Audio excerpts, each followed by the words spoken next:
So what's up guys, welcome to our channel. So as you seen in title, in this video we are gonna see, what if neglected Naruto use Olympus God's power Chunin exam, and if you want more then please leave a like, share and subscribe, and today aim 1k subscribe, so let's get in the video. Mount Olympus, the center of godly world, hovering above the current heart of Western civilization, New York City. This was not just the place where gods and goddesses gathered to have their yearly meeting every winter solstice. The mountain was also called Paradise, with golden buildings and happy people. Located at the top of it was a large city containing the palaces for the Olympian gods, goddesses, and residences for many minor gods and other creatures of Greek mythology. But the greatest structure of Mount Olympus was the throne room, the hall of the gods. It was the place where the gods of Mount Olympus have their summer, winter solstice, and regular as well as emergency meetings. High above, the blue ceiling could be seen glittering with constellations. The thrones of the gods stand in a U around the hearth, starting with Zeus and Poseidon's thrones, as they are the most powerful Greek gods. From Zeus and Poseidon's thrones the goddesses sit on the left side of the hearth and the other gods sit on the right side, and Hestia's hearth is in the center of the hall. Since no meeting was currently being held in the throne room, most of the Olympians, the 12 most powerful gods, were minding their own business all around the world, or taking care of the domains that they represented. However, there was a god and a goddess currently sitting in the throne room, sitting on their respective thrones with a dark atmosphere surrounding them. The god was tall, imposing, and very muscular, with long black shoulder-length hair with a gray and black neatly trimmed beard. He had brilliant electrically blue eyes with a serious and proud, but very handsome face. His attire was a dark blue pinstripe suit. This was Zeus, the Greek god of honor, justice, lightning, rain and the sky. He was the king of Olympus, the youngest son of the titans Kronos and Rhea, and the husband of the goddess Hera, who was sitting next to him with a face void of any emotion.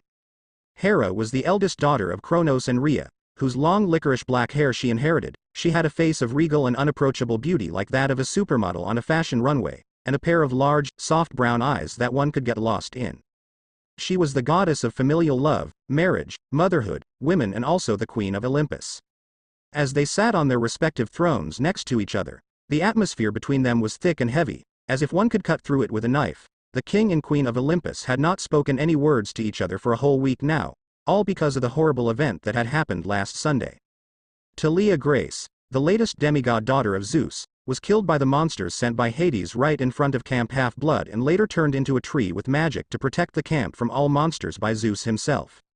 Hera wasn't happy about it, not in the slightest. Zeus had cheated on her again, the goddess of marriage, for a mere mortal woman. Not only that, but he had also turned his daughter into a tree to make sure that she would never fall into their eldest brother's grasp. She loves her husband with all her heart, but he could never keep it in his pants and stay loyal to her, like how she had always done to him. They had gone through so many things together, and yet, finally, Zeus decided to speak up, breaking the uncomfortable silence between the two of them with a low tone.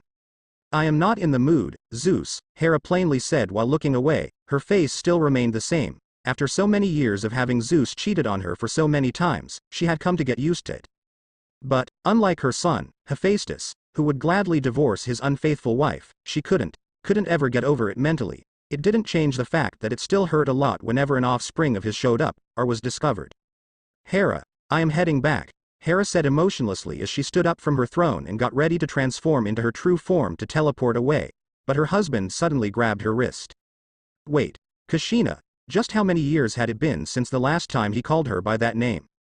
It had been so long ago, one of the only times in her long, immortal life that Hera had found true happiness with him, and the marriage between them. Sure, they still had powers, but they were not godly. There were no divine responsibilities that they had to worry about, nothing. It was just the love between them, two regular mortals. Elemental nations, the place where their oldest ancestors, the primordial gods and goddesses, had created a very long ago, separated from this world. It was the world where mortals called shinobi, or simply ninja in modern language, lived and worked, wielding a special energy called chakra to bend the powers of nature to their will and do things only them, the gods and goddesses of this world, as well as their demigods' offsprings, could do. Beside the primordial gods themselves, only Zeus, Hera and their siblings knew about the place, as it was kept as top secret information from the other gods, who they deemed way too young and irresponsible to know about a world like that. Zeus, who had wanted to experience the life of the mortals of elemental nations, thought it might be a good idea for them to take some time off from the life of deities. At first, Hera did not think it was a good idea, for they were gods who had important works to take care of, but after being convinced by her husband, she had finally agreed to come with him, as long as there were just the two of them. With the powers of the Fates and Hecate, goddess of magic, who both agreed to help them, they were able to create artificial bodies to fuse their divine essences into, while temporarily suppressing their godly aspect as well as their powers, making them almost entirely humans. And with the powers of the Fates, Zeus and Hera were born into elemental nations as mortals, with the king of the Greek gods becoming a young man named Minato Namikaze, while his wife was born into the Uzumaki clan, with her mortal name being Kushina. In order to conceal their true identities from other gods in the situation that they somehow discovered elemental nations by accident, Hecate had made sure that their mortal bodies did not look the same as they were as god and goddess. Despite her best efforts, however, the goddess of magic could not alter Zeus' appearance completely due to his immense power as the king of the Greek gods, leaving him with his brilliant electric blue eyes. He was, however, the god of drama, so Zeus was able to play into his character so much that Hera couldn't help but do the same with her new identity, to the point that there had been times that the two of them completely forgot who they really were. They had so much fun together. "Get your hand off me," Hera said coldly without even looking at her husband, "and don't you dare call me with that name again, Zeus." Even though they were gods, whose powers allowed them to control the aspects of life, Zeus and Hera were well aware of the fact that their authority was not absolute, and they were restricted by the ancient rules that Chaos himself had written in order to keep them from doing exactly what they wanted. For them, everything came with a heavy price, and the Fates themselves had warned them about it. They had a son there, and his name was Naruto. He was no god, just a normal boy who Hera had given birth to in the traditional way. She had given birth to many of Zeus' children before, but it was the first time in her life that she had felt so much love and pride for a child. Naruto was everything that she had ever wanted, but the night that they had Naruto, they had to pay the price of happiness, the price of being Minato Namikaze and Kushina Uzumaki, two mortals whose true natures were two of the most powerful gods of their world. "Hera, please," Zeus pleaded as he stood up. "I can't just leave Talia like that. I cannot let her fall into the hand of my brother. You know what he will do to my child. Then you should have brought her to this world in the first place, husband. You know the consequence, but no, you still have to do it. It was you who suggested the oath to your brother, and yet, you broke it first." Hera turned around, her beautiful brown eyes radiating with power. "It was all your fault. I know. Talia was your daughter. Yes, she's but a child. She does not deserve such a life, such a tragic end. When are you going to realize that you always make the worst, stupidest decisions?" She spoke to him sternly, and even though her voice did not hold any emotion, even Zeus could tell that she was incredibly angry, and was ready to explode at him for real. "And don't you dare forget that if it weren't for you, Naruto would still be alive." She finished with a tear falling from her left eye, as she remembered her mortal son, her beautiful mortal son who died the same day she cradled him in her arms for the first time. Kyuubi, a creature so powerful his power easily rivaled Typhoon, Olympus destroyer, also killed them that night. However, because they were gods in mortal bodies, what the tailed beast killed were simply their human aspects. Their divine essences remained and thus allowed them to return to life soon after. The first thing that they did as soon as they reformed had been heading back to Konoha and looking for their son, Naruto, who became the new vessel for Kyuubi, making him a Jinchuriki, because Kushina, or Hera, were the previous vessel of the beast, knew better than anyone the difficult life of a vessel of a tailed beast, so she did not want her son to be raised in elemental nations, knowing full well that he would have a difficult life ahead of him if he stayed there. She had wanted to raise him on Earth, not just because she did not want such a life for her son, but also because he was the clearest proof that Zeus and Hera worked, and there was genuine love between the two of them. But when they came back to Konoha, Sarutobi Hiruzen, one of the only people that they had revealed their true existences to, had told them that he was dead. Their son, Naruto, was dead. Of course Hera did not believe it. With her godly powers, she had threatened to kill the old monkey and everyone he held dear, including Konoha itself, for the lie that he had said. But when she looked into his mind and saw Sarutobi laid a small coffin down the hole between the graves of Minato and Kushina, she could not hold it anymore and broke down into tears. Even worse, she couldn't come to Elemental Nation's underworld to see him, or to hold him in her arms, because it was not the same as theirs. Elemental Nation's underworld was out of order, and there was no Elysium. No mercy was ever shown there, just the worst punishment for the souls that had committed crime in life, and simple afterlife for the innocent like her baby. Zeus wasn't any better than her. He had tried to act tough, for he had a pride and an ego that was unmatched by any man or gods. But the death of his mortal son, who was very special to him, had been too much for even the prideful king of the Greek gods to handle. For the first time ever, Zeus had broken down into tears, and called for Naruto in vain. After that night, they both swore to never return to elemental nations, for they were well aware of the fact that it would only bring them the worst memories. Sure, they had had their moments of happiness, but the pain of losing their son was too much for either of them to handle. Hera locked herself in her palace for days, then weeks, and then months, and then years. She had never experienced the death of one of her children before, as all of them were gods or goddesses, but it broke her heart just to remember about Naruto. Do not try to vindicate yourself, Zeus. I know you better than anyone. Hera looked away. She didn't want to look into his eyes now. They were the same eyes as those of their son, who had inherited his father's trademark eyes. You sealed the Kyuubi in Naruto, and that was the reason why he was dead. It was all because of you. I don't have anything to justify myself, but, you know that I don't have a choice, Hera. I did what I must, as a shinobi and the leader of Konoha. Zeus said firmly, and Hera decided to not say anything in return, knowing that she could not argue. Shinobi, she still remembered the meaning of that word.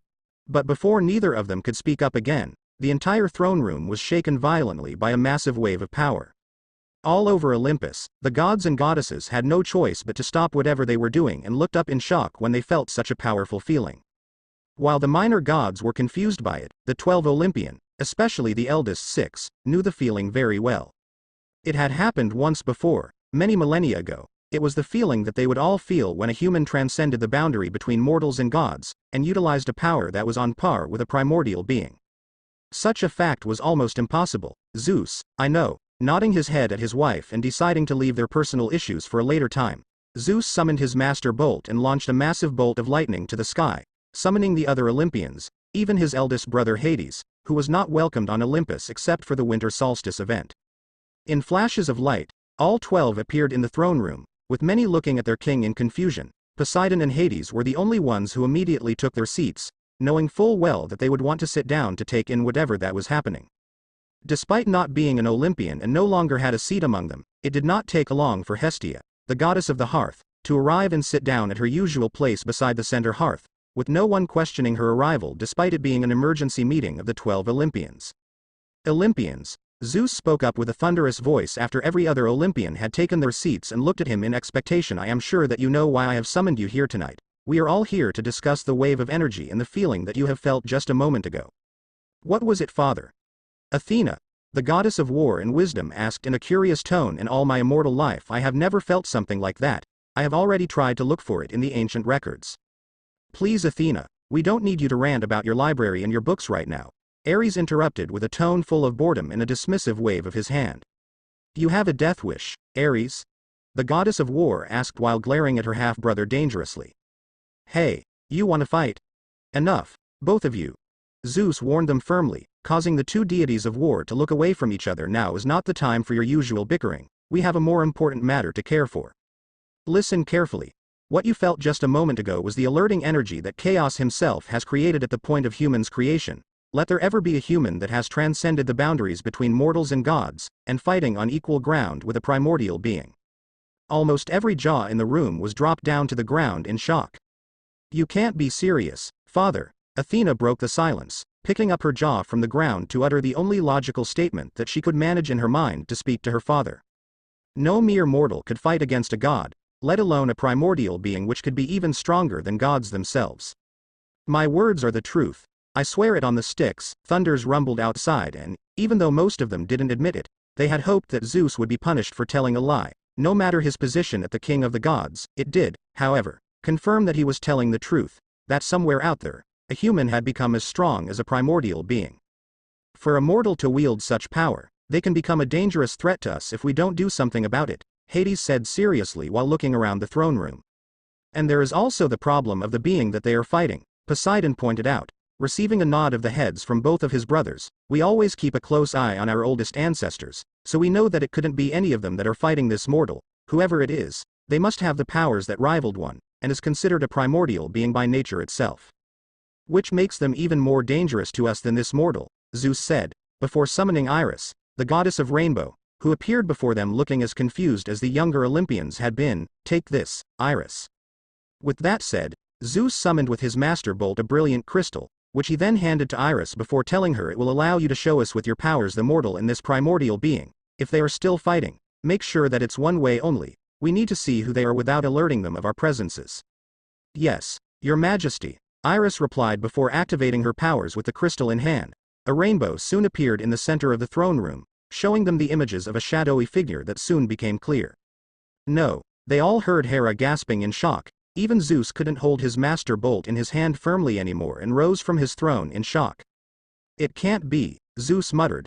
The person within Iris' rainbow soon revealed themselves to be a woman with extremely long, sweeping white hair that hovered like a cloak behind her back. The most noticeable features about her, however, were the two horn-like protrusions that stuck out from her head. The woman had abnormal white eyes, and a third eye on the center of her forehead that's eyelids parted vertically. For clothing, she wore a transitional high-collared hime kimono, which was adorned with intricate lines that were gold and purple and tomo running down the center and edges of the gown. Kagaya Otsutsuki, Poseidon muttered in absolute horror, with Hades, Demeter and Hestia sharing a similar expression. Father, who is she? Athena asked with a worrying tone. She had never seen the look of shock and horror on her father, his wife and those of the other older gods and goddesses like that. Kagaya Otsutsuki, a otherworldly woman who attained primordial leveled powers by eating the fruit of the world tree, becoming as strong, if not stronger than even some of our ancestors, Poseidon informed them, making every other Olympians widen their eyes in shock. But since she wasn't born a deity, her mortal mind cannot comprehend such power, and she had grown despotic, more or less. You can say that she became mad with power. But father, how come we have never heard of her? Athena couldn't help but ask. Surely someone with that much power will. Because, fortunately for us, she is not from this dimension, Hades answered. All questions then disappeared from the Olympian's mind when suddenly a flash of light appeared next to Kagaya. With energy like claws formed around their hands, the person then used it to cut away one of the goddess of rabbit's arms before disappearing again in a flash of orange light, so fast that even Hermes couldn't keep up with him. This must be that mortal who has ascended beyond the boundary between mortals and gods, Poseidon said, with a hint of admiration in his tone. Is that? Hera raised an eyebrow in confusion before looking at her husband, who nodded his head in confirmation before saying. Hirishin, the lighting god muttered, but only his wife could hear him. It was Hirishin or something similar to it, being the one who had perfected the technique. Zeus could recognize it anywhere. The person then reappeared behind Kagaya and delivered a roundhouse kick to her back, sending her flying before pulling out two black sticks from the black orbs leviating behind his back, throwing it toward the limp arm of Kagaya on the ground, stabbing through it like he was doing it to keep that arm immobile. They finally got a glimpse of the mortal who was fighting Kagaya head-on, which made Zeus and Hera widen their eyes in utter shock. The person bore a striking resemblance to Zeus' human disguise with spiky blonde hair. His eyes, however, were orange instead of brilliant blue, with his pupils greatly resembling a cross. However, Hera could see that his face had the same shape to that of Kushina Uzumaki. He was wearing what looked like a yellow, energy coat with a black bodysuit underneath. The bodysuit covered his torso, reaching down his arms to his knuckles, and down his legs to the point just above his sandals. He also had a pattern of 6 magatama around his collar. Sasuke, out of the way, it seemed that he wasn't the only one who was fighting her, as there was another boy who had his entire body in a thick, purple-like energy in the shape of a gigantic warrior samurai with wings. Quick Naruto. The black-haired boy, Sasuke, shot himself out of the warrior and shouted to the blonde, who nodded his head and attacked Kagaya after him. Naruto. It can't be. Hera, who couldn't stop herself from gasping loudly in shock, shot her hands up and covered her mouth in realization. She had recognized the blonde-haired boy long before his friend shouted out his name, which was the only confirmation to her suspicion. Yosh. Let's do this guy. He shouted before in 9 puffs of smoke. 8 identical clones of himself appeared and stood on thin air, circling around Kagaya with each raising their hands above their heads and creating 9 different kind of spinning energy orbs above them, with the same spinning wings of energy that made them look like large shurikens wielded by ninja. Wow. Apollo and Hermes Wolf whistled in amazement at the sight of such techniques, while Ares was crackling in excitement because of the battle that was unfolding before his eye. The Rasengan, Zeus muttered in AEW as he sat back down his throne, his eyes never leaving the young man as he and clones prepared to throw the energy shuriken at Kagaya. I can't believe it, he completed the Rasengan. Senpo. Cho Biju Rasen Shuriken. They shouted and threw all 9 Rasen Shuriken at the goddess of rabbit at once, creating a massive explosion that sent her flying. The combined explosion was so powerful that even though they were only watching, the gods and goddesses of Mount Olympus couldn't help but feel as if it was happening right before them, with some even feeling the intense shockwave and energy generating from it. Incredible. Athena said in amazement. So this is the human whose powers matched that of a primordial being. But powerful as he is right now, are you sure that he's just a normal human? Well, you can argue that he's a bit more than just human, even before attaining such power. Poseidon answered with a shrug of his shoulders, watching the fight with interest. He must be a shinobi, but I have never seen one this powerful for so long. Shinobi. Keep your damn voice down, Owlhead. This is starting to get good. Ares once again interrupted his sister when another massive warrior formed, this time around a man with silver hair and a mask covering the lower half of his face. Kakashi? Zeus couldn't help but ask in surprise. Zeus, do you think it is him? Ignoring the silver-haired man, Hera turned to her husband and asked him with the most hopeful tone, do you think he is really our Naruto? I think he is, but I don't understand why Hiruzen told us he was dead, Zeus said, as lightning crackled dangerously around his master bolt. Hiruzen has a lot to explain. That is not the case now, Zeus. Our son is fighting Kagaya Otsutsuki. Hera gritted her teeth and reminded him. It was fortunate that every other Olympian was watching the fight so intensely they did not notice the conversation between them. We have to help him. Before she could stand up, Zeus suddenly put a hand on her shoulder, stopping her. I don't know why, but I think he got this, Zeus said, turning to look at Hera with a look she had not seen since her husband reformed from the death of his human aspect. Plus, remember our oath, going to elemental nations right now will only bring bad luck to Naruto, and that is the last thing he needs at the moment. Hera bit her bottom lips in frustration, wanting nothing more than to argue with her husband and head straight to elemental nations to help Naruto, but deep down, she knew that he was right. God's oath was not something that even they could break so easily. Normally, it would be their children and those who related to them that would have to suffer the consequences, and in a situation like this, bad luck would be the one thing that she did not want to bring to her son. So without any other choice, Hera chose to sit down to her throne and turned back to Iris Rainbow to watch the fight worriedly, praying to the fates that her son and his friends would triumph over Kagaya.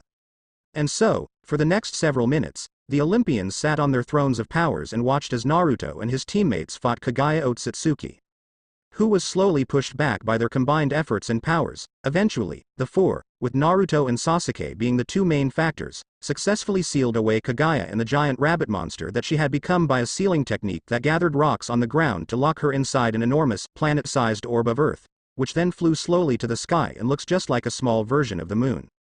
Interesting technique, Artemis, the goddess of the moon herself, said after seeing the similarity in the new moon Naruto and Sasuke had created to imprison Kagaya in the moon that mortals of their world interpreted her chariot, which was the moon itself. They did it, they defeated Kagaya. Poseidon uttered in shock, awe and admiration. Son, Zeus muttered proudly while fixing his gaze on his son. Never before had he felt this proud in his immortal life. Then everyone saw Naruto turning back to normal, revealing his normal features as well as his brilliant azure blue eyes just like Zeus. Besides the fact that he's kinda hot, am I the only one who thinks that his eyes look a bit familiar? Aphrodite asked slowly while glancing toward Zeus, who chose to ignore her and everyone else as he kept his eyes on his son, who walked toward the severed arm of Kagaya, making the Olympians finally notice a strange, blob-like shadow with a face and sharp teeth hiding inside the sleeve. URG. What the hell is that? Aphrodite couldn't help but ask in disgust at the sight of such creature. By the way, you didn't want to leave your mom, right? Naruto then asked with a slight smirk down toward the dark being inside the sleeve. Why, it muttered in shock, you have been hiding in the shadows all this time, but I noticed you. He reached his hand down out and grabbed the arm, picking it up. You're just a part of the shinobi's history I created so far, you are just a brat, you can't. Naruto's eyes hardened before saying firmly the shinobi's history was made by the lives of many ninja and their deaths. With that said, Naruto then threw it toward the moon along with the arm of Kagaya, a firm look on his face as he shouted after them, a brat who can't even leave his mother's side, won't ever understand a thing about it. Indeed, Athena nodded her head in approval before snapping her head to look at her father. Shinobi? Ninja? Father, you have a lot to explain. Zeus looked at his daughter for a moment before sighing longingly and nodding his head to Iris, who made her rainbow disappear before handing the king back his magic crystal and leaving the throne room, allowing the 12 Olympians and Hestia to stay behind and discuss what just happened among themselves. To say that they were all shocked would be an understatement. Hera, wait, just think about it for a second here. Zeus called as he followed his wife into the palace they shared together. The queen of the gods was in a hurry as she headed into her room and grabbed whatever that she could bring with her, including her peacock cloak and staff, the symbol of her powers. Don't you dare think you can stop me now, Zeus, I am heading there. Hera replied to her husband with a firm tone. I know that you are worried for Naruto, believe me, I do as well, but we just can't stomp into his world and say we're his parents just like that. Zeus frowned. We have an oath to uphold, Hera. Do you know how ridiculous it sounds when you are the one who said that? Hera asked sarcastically, making Zeus roll his eyes at her. And I don't care, I am heading there and am gonna bring Naruto back with me. Then what? You wait for the sticks to finish punishing our son. Zeus asked in a serious tone. Calm down and think about it for a moment here, Kushina. We swore to Styx that we would never return to elemental nations, so the moment that we put our foot back on its earth, Styx would turn her attention to Naruto. He might be powerful now, him defeating Kaguya is the clear proof of that, but there are punishments that even one as powerful as a primordial being cannot avoid. Do you want to make his life even more difficult than it already is? You know better than I do what the life of a Jinchuriki is.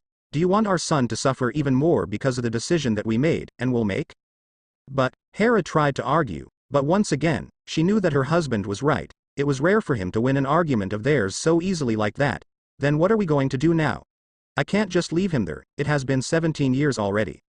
I think our best course of action now is to send one of the Olympians to come and get him. Maybe two, just to be sure.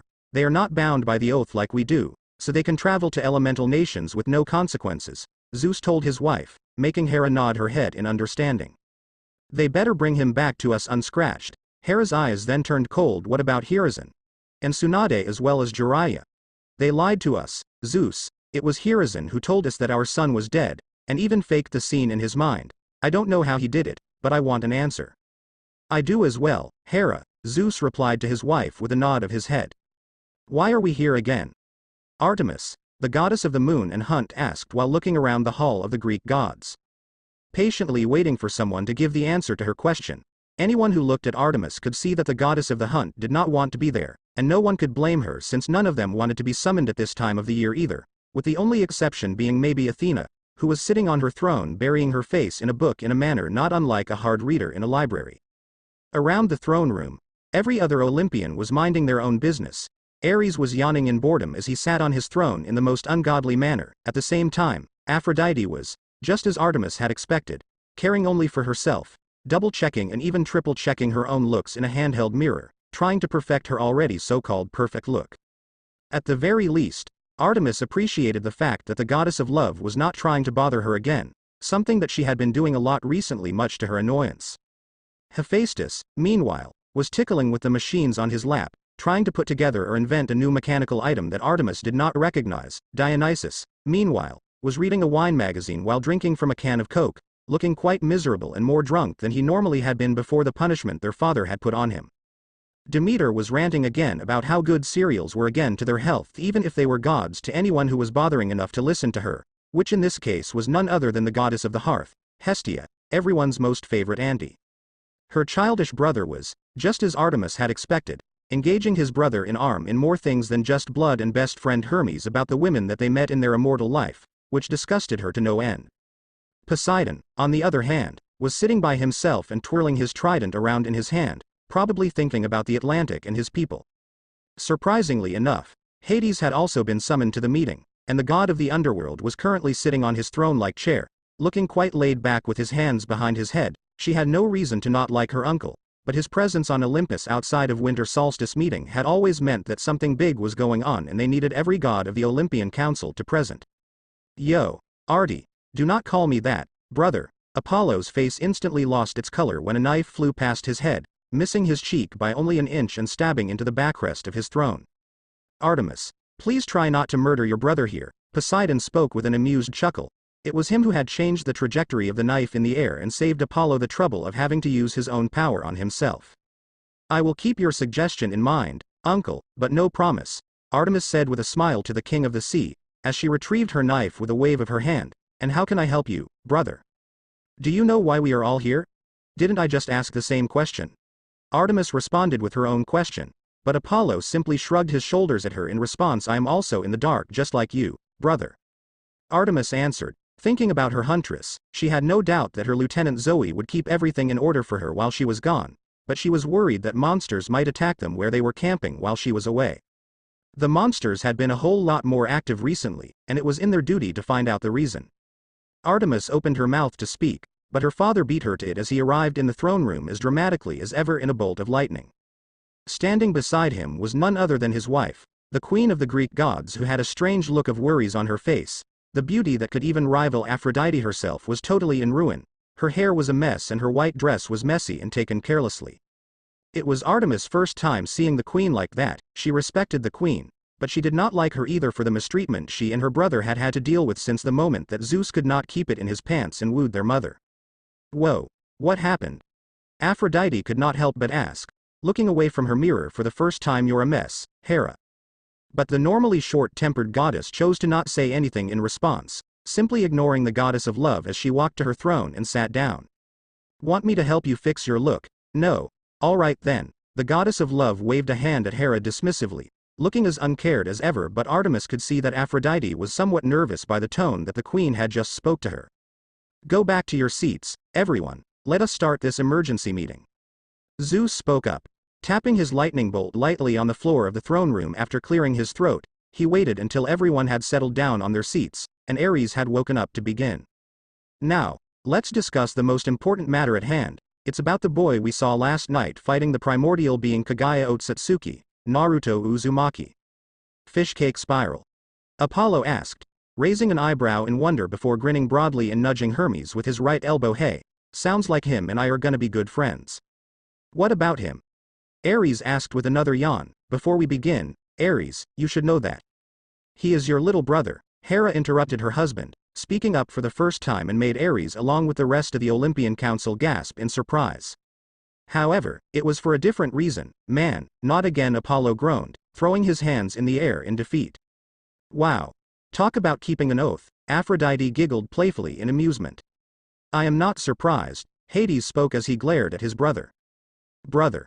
Poseidon bellowed as he shot up from his seat and stood facing his youngest brother with power radiating from not just his trident, but also his whole body. You broke the oath twice, explain yourself.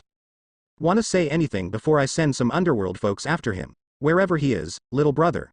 Hades asked absently. He was a lot less surprised and angry than he thought he would be.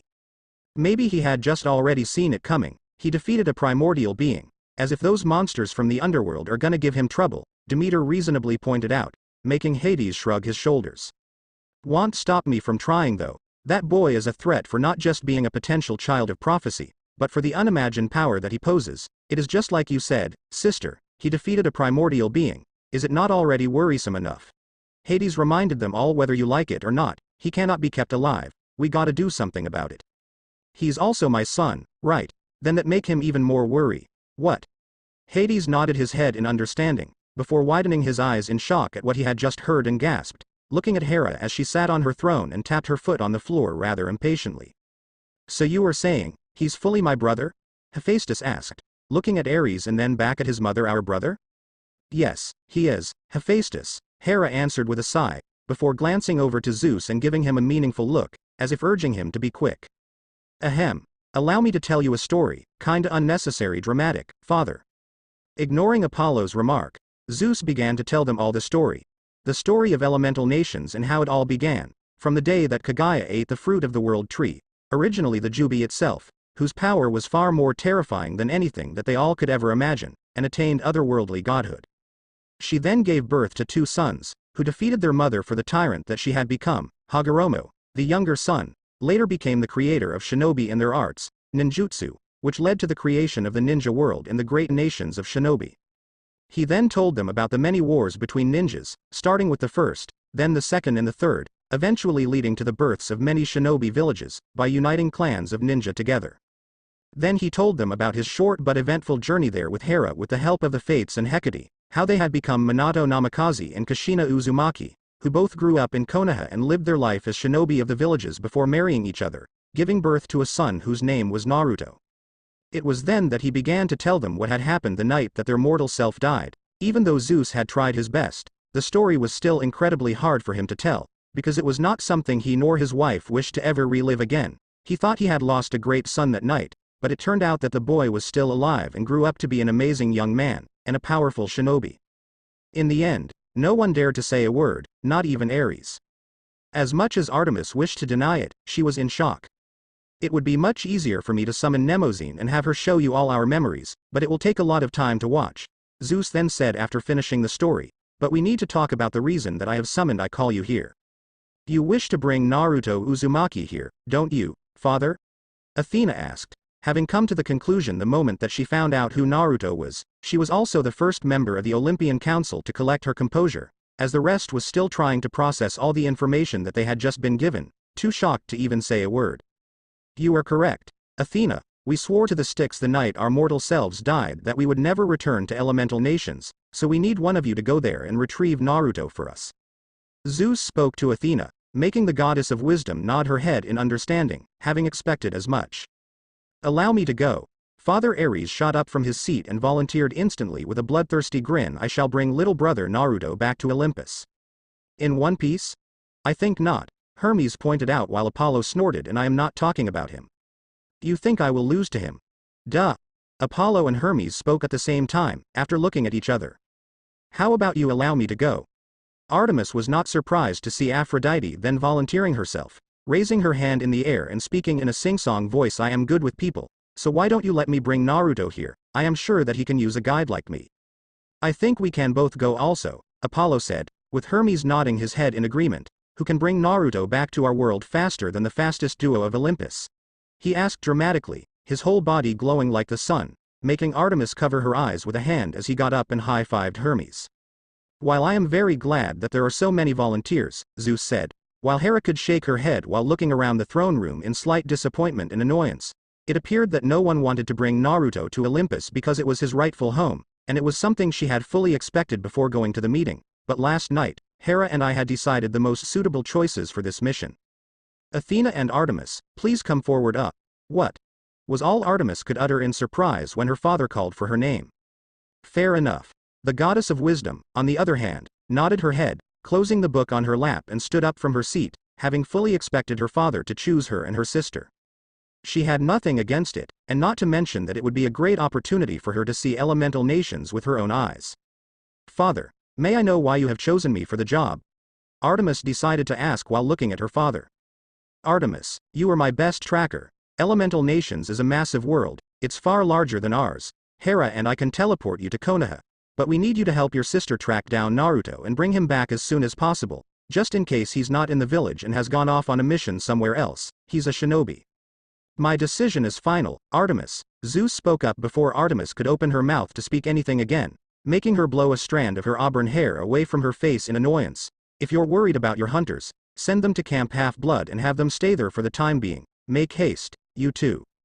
If there is nothing more to talk about, then this council is dismissed. With that announcement from the king, most of the Olympians got up from their seats, with Hades and Poseidon bidding a quick apology for their youngest brother for flipping out at him earlier before teleporting away. A few, however, continued to remain. I will go make the preparation. I will meet with you later, sister.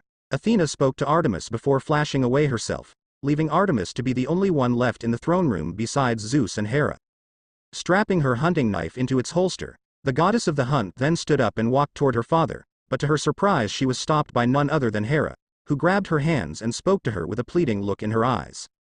Artemis, please bring Naruto back to me as soon as you can, Hera spoke, making Artemis widen her eyes. I know after everything I have done to you, your brother, and your mother, I do not deserve to ask you anything, but please bring my son back to Olympus. Artemis became puzzled. On one hand, she wanted to ignore the queen and walk to her father to reason to him that there were obviously better choices for the mission he had given her and Athena, but on the other, she wanted nothing more than to help this woman. Realizing that under all that bitterness that she always took out on those around her, she was still a mother who loved her son, her children dearly.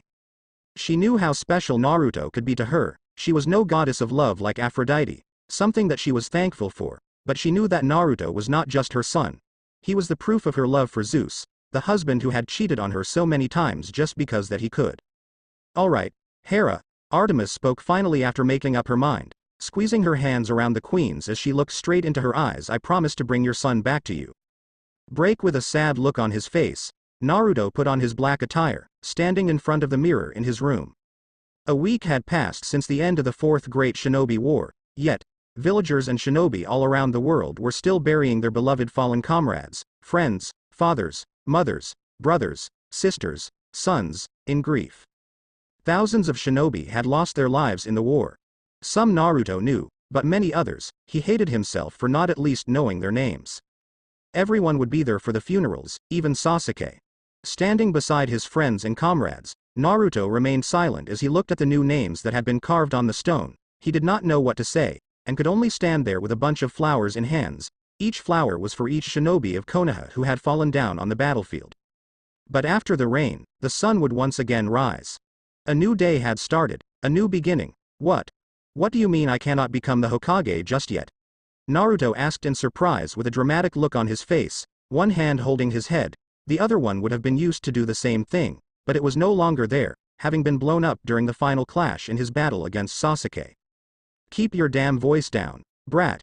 It is still way too early in the morning for you to shout. Tsunade scoffed in annoyance as she glared at Naruto, while her assistant Shizune could only laugh softly in nervousness while standing behind her and watching the argument between the fifth and Naruto. And my decision is final. Kakashi Hatake will be the Rokudame Hokage of Konoha. You can work to earn your seat next time. But why not me? He groaned. Standing next to him was Kakashi, who was giving Naruto his trademark eyes smile while holding his shoulder comfortingly. I thought after the war. Yes, you are the hero of the shinobi world now, Naruto. Many people will think that you deserve to become Hokage more than anyone in this village. Tsunade spoke as she got up and walked around the table to reach her godson. But you're still way too young for the seat in the hat, to handle the tremendous responsibility of it. I'm giving you time to be ready for it, Naruto, not just physically but mentally as well. Saying that, Tsunade then pulled out a bottle of sake from under her jacket, shocking Shizune as she was sure that she had thrown them all away now. Let's just go to have a drink to celebrate the day I finally escaped from this job.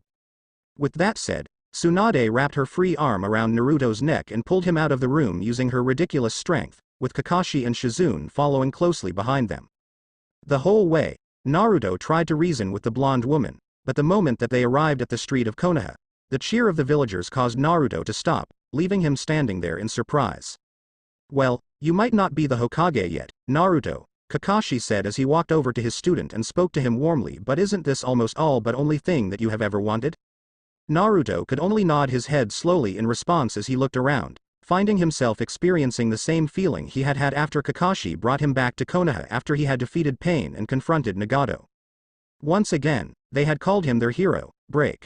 You are drinking too little, brat. Here. Drink some more. Tsunade spoke excitedly as she tried to make Naruto drink another bottle of sake, giving him no choice but to try to push it away. It was 3 in the afternoon and he had already been forced to drink his 7th bottle. At the same time, they weren't the only ones currently celebrating in the restaurant. All of his friends were there with them, including even Sasuke himself, who had just been released from prison after much efforts from Tsunade and Naruto to convince everyone that he was no longer a threat. Regardless, because they had shown up, Tsunade had invited them to join the celebration with her. Choji was screaming at Lee for eating his last piece of barbecue, but instantly lightened up when Ino, who knew her teammate far too well, brought a brand new dish of barbecue to him. Can I sit here? Naruto asked, after managing to shrug off Tsunade and leave the table to walk over to his so-called best friend, who was sitting all by himself at his own table. Sure. The last Uchiha answered simply. How is your arm? Naruto then asked after sitting down. The same as yours. Once again, Sasuke gave Naruto a short answer. Ba-chan told me she was making prosthetic hands for us from the cells of the first Hokage. Naruto informed him. She is still working on it, but we will have both of our arms back soon. I don't think I am going to stay in this village till then, Sasuke said, surprised Naruto. Hey, don't tell me you're thinking about becoming a missing nin again, he said, looking at Sakura, who he knew had been sneaking glances at Sasuke for the past few minutes. There are people who won't accept it if you are just gonna leave again, you know. I need to find my own path, Naruto. Not to mention it will be better for us all. I don't hang out around the village often, Sasuke answered before he decided to ask, what about you? What are you going to do now? At that, both young men turned their head to the Hokage monument, where a new face was being carved onto it. I am going to train and study harder. My dream is to become the Hokage, and that hasn't changed, Naruto said with a determined expression on his face. I see. Pouring some sake into an empty cup, Sasuke then pushed it toward his blonde-haired friend before picking up his own cup and holding it out toward him. So, for the Ninaidem Hokage. Yeah, for me, Naruto grinned, at the same time. Training ground 44, the Forest of Death. A bolt of lightning then shot down from the sky and struck an empty spoke between trees. From there, 3 women emerged, the first being none other than the virgin goddess of the hunt and moon herself, Artemis, dressed in a white shirt, silver jackets and black jeans to go with black combat boots. On her back was a quiver filled with silver arrows emitting a moonlight glow, while in her hand was a beautiful silver bow that was radiating a tremendous amount of raw power. "Is this the place?" Artemis asked, looking at her older sister who was looking around in wonder. Standing beside them both was a girl who was dressed in almost the same outfit as Artemis did, with the only exception being the camo pants. She was also a tall, graceful and gorgeously beautiful young woman with dark brown eyes, a slightly upturned nose and copper-colored skin. "I think we are," Athena finally answered, nodding her head to her sister. "What nature?" Zoe, the lieutenant of the hunt of Artemis, spoke in amazement while looking around this forest. "It's breathtaking." Artemis could only nod her head to her lieutenant and best friend in agreement while looking around the place herself. Being the goddess of wildlife, she had a powerful connection to the nature around her, and she could feel a very powerful natural energy within the forest, reminding her of Earth before mortals invented machines and started cutting down trees for their own profits. "Sister, are we close to Konoha?" "I believe we are actually inside Konoha. This must be the forest training ground that father mentioned." Athena spoke as she walked around ahead of both Artemis and her hunter and brought out from her back pocket a map of Konoha, which her father had given to her before teleporting them to the place. "It seems we need to go this way to get to the village. From there, we can look for Father and Lady Hera's old home, where Naruto Uzumaki lives." "Very well," Artemis said, and together, the 3 of them headed out of the Forest of Death, with Athena having no trouble keeping up with 2 incredibly agile hunters who had spent thousands of years fighting in the wild, being the goddess of war herself. During their journey, they had an unpleasant encounter with a giant centipede, but it was quickly shot down by Artemis and Zoe before it could do anything. On the other hand, they also had many pleasant meetings with the animals of the forest, which all had incredible sizes. Artemis, the goddess of wildlife, did not have much trouble befriending them and asking them for directions, which they were more than willing to provide after finding out who she was. When the village came into view, Athena stopped them and spoke up. "From here, we should be a bit careful. I know that you 2 are more than capable of taking care of yourselves, but we must try to stay away from troubles as much as possible, especially unwanted encounters with the shinobi. Some of them can do feats that even the strongest demigods could not hope to compare. Let's keep to the shadows then." With that said, Artemis, Zoe and Athena entered the village, using alleys and corners to hide from attention while traversing the street of Konoha, skillfully avoiding the eyes of the mortal villagers. As soon as they stepped into the village, the group of goddesses and huntress got a lot of attention from the villagers because it wasn't every day they got women as beautiful as they are walking in the village. However, when they were deciding the best way to cross a street to reach Namikaze residence, Zoe and Artemis spoke up at the same time as they felt presence approaching them at rapid pace from above. "We got companies." They all spun around, and saw a ninja wearing a bird mask appearing in front of them, with 2 more accompanying him from behind. With the exceptions of the masks, they all wore a type of uniform, which consisted of black clothing, a gray flak jacket, metal arm guards and gloves, ninja sandals with spike, 3 ninja pouches on their back waist, a signature spiral tattoo on their shoulder and sword on their back. "Who are you and what is your intention?" The bird mask shinobi, an Anbu, asked in a dead serious tone. "Let me handle this." Athena stepped forward and spoke calmly, holding up both of her hands. "Greetings, my name is Athena. My name is Athena and this is Artemis and Zoe Nightshade. We're friends of Minato Namikaze and Kushina Uzumaki, your Yondaime Hokage and his wife." The Anbu captain's eyes widened behind his mask at the introduction, but visibly he made no bodily reaction to show them what he was feeling. At the same time, he could tell that the woman was not lying. "Our superiors will decide if you're speaking the truth or not." Calmly, he replied to them. "If you do not mind, please follow us peacefully. We will escort you to the ones in charge." "Very well then." Athena turned to the 2 eternal maidens and translated everything she had just said to them, having been speaking to them in their languages, which he had been learning. "He wants us to come with him." Artemis nodded her head in understanding and removed her quiver from her back, making Zoe do the same, the both of them understanding very well that they would have to give their weapons to secure some trust from the other party. It was standard procedure anywhere and not just their world. Not to mention that they could retrieve their gears any time with just a snap of their fingers. But before she could give her weapons to Athena so that her sister could hand them to the shinobi, a glint of yellow caught her attention, causing Artemis to snap her head up and look at the house on her right. Time seemed to slow down around Artemis as she focused her sight on that yellow blur, having no trouble keeping up with it and fully seeing it as Naruto Uzumaki, who was jumping from rooftop to rooftop at the speed and grace that surpassed even some of her best huntresses. Artemis, wait! Athena called when suddenly the goddess of the hunt turned around and leapt into the air. Launching herself so high up the Anbu was left gasping in surprise, transforming into an eagle. Artemis then flew forward until she was ahead of Naruto and transformed to drop down right in front of him, causing the blonde to gasp in surprise and stop himself, tripping on his feet and falling down on his ass before incredibly beautiful auburn-haired woman that suddenly appeared in front of him. Found you. Naruto Uzumaki, Artemis said. Wha? Who are you? Was the only logical question that Naruto could ask in response as he gazed up at Artemis. Artemis. Oh no, Kurama thought inside of Naruto's mindscape, knowing well who this woman was from Naruto's mother. Oh right. I cannot understand what you are saying, Artemis said, hitting herself mentally for not giving enough effort in learning his language before leaving. Sorry, but I cannot understand what you are saying. Naruto spoke to her while silently reaching behind his back to pull out a kunai at the ready. Anyone who could suddenly appear out of nowhere in such a manner could be quite dangerous. Naruto, I sagely advise you to keep your weapon holstered in front of this woman, and try not to piss her off, okay? Huh? Why? You know her, Kurama? Naruto could not help but ask his Biju companion, looking at the gigantic nine-tails fox in his mindscape. Her name is Artemis. I can reassure you that she's friendly and quite reasonable to talk to so long as you do not rub her the wrong way, as she has some problems with the opposite gender. What does that even mean? She doesn't trust men. Why didn't you just say so? Naruto scoffed in amusement at Kurama, making the fully merged nine-tailed fox roll his eyes at him before turning his attention back to the auburn-haired woman standing before him. Standing up, Naruto pointed a finger at her, making her look at him disapprovingly, before saying, Artemis?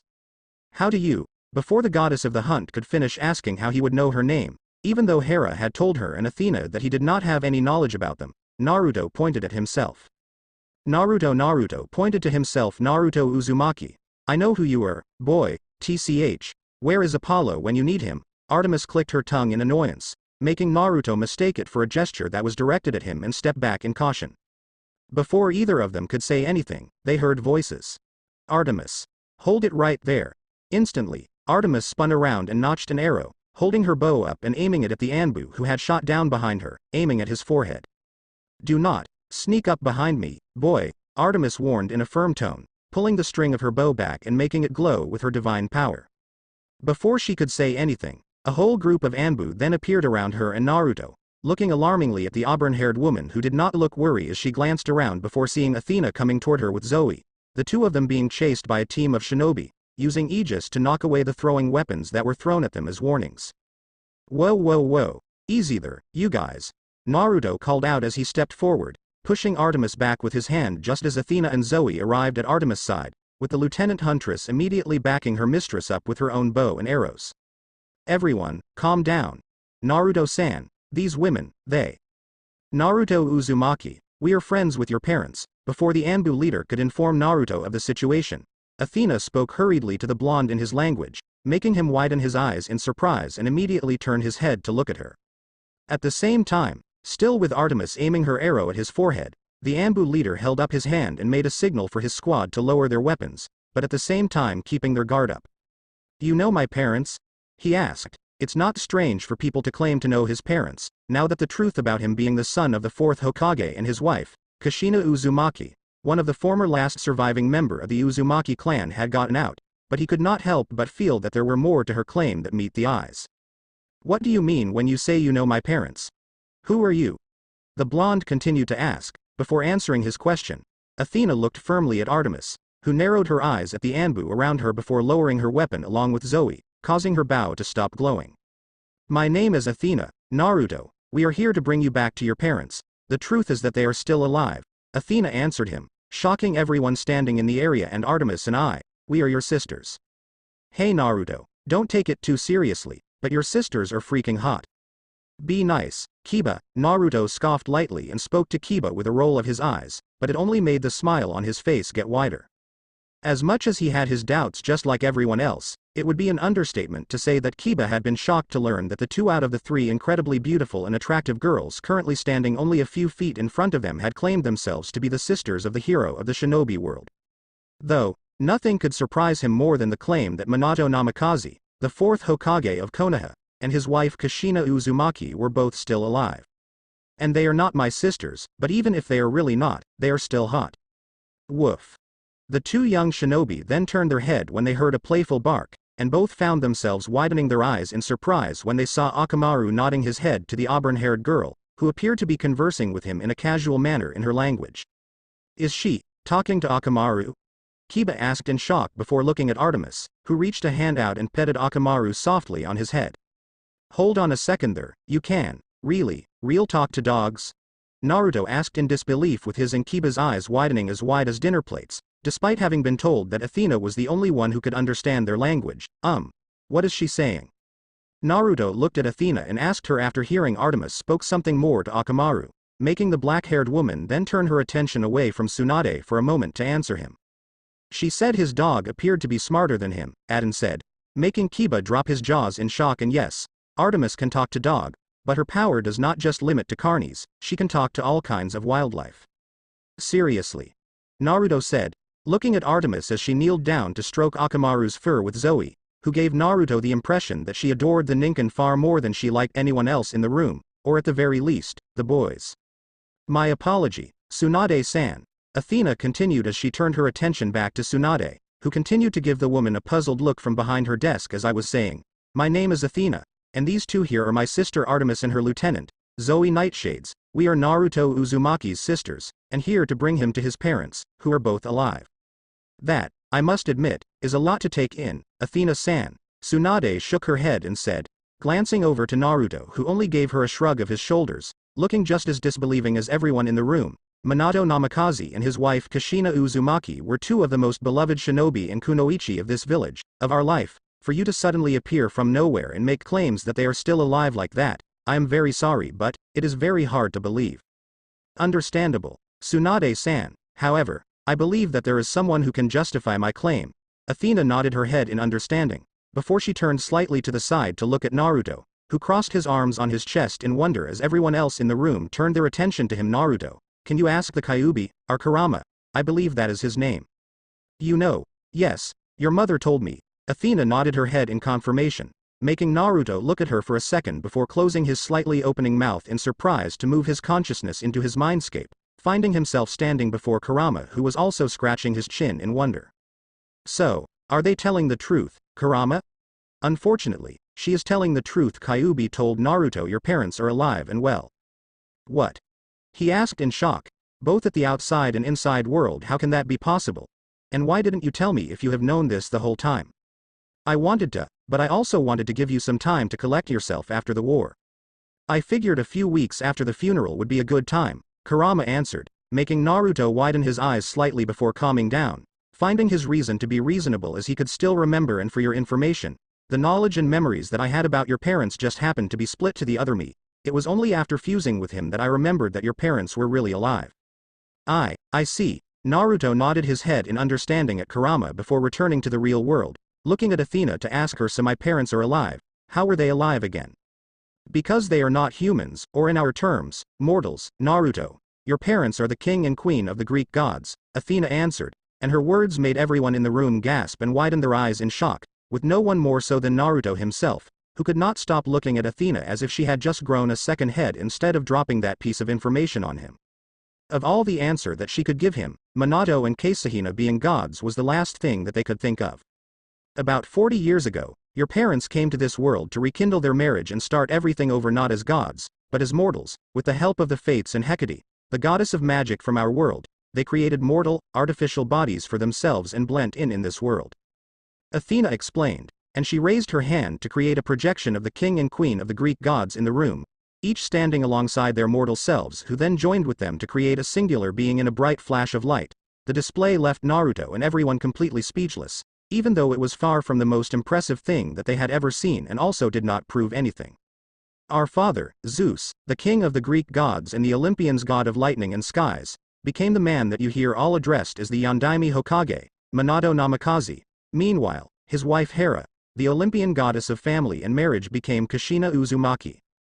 After that, Athena made the projection she created disappear, remaining silent with her sister in order to give the mortals time to take it all in, as no one knew what to say about what they had just heard and witnessed.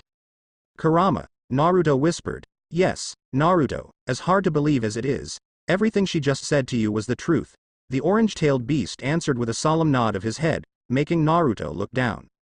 I need a moment, Naruto said with his hands reaching out to stop Kiba and Shino when the two tried to help him as he stumbled back, at the same time giving Hinata a weak smile when she tried to do the same. I know it's incredibly hard for you to believe it, Naruto, but I swear it on the sticks that I am telling the truth, and in that moment, the sky rumbled, causing the shinobi to widen their eyes in shock, and if you need further proof. With that said, Athena raised a hand and summoned a bronze spear, causing the Anbu to instantly appear around her, with Naruto and Team 8 becoming alerted at the sight of the weapon, but the black-haired woman did not use it to attack any of them, and instead turned the spear to the palm of her other hand as she held it out for all to see. You see, Naruto, you are immortal because you were born from the mortal selves of your parents. Athena then pressed the blade of her spear down her palm and slid it back a little to make a shallow cut, but I was born a goddess, and as a deity, my blood is not the same as yours. With that said, Athena raised her hand and showed them her palm, showing them the cut where a glowing, golden liquid was trickling down, much to the shock of the shinobi in the room. This is ichor, the blood of a god, and I am the goddess of wisdom in war.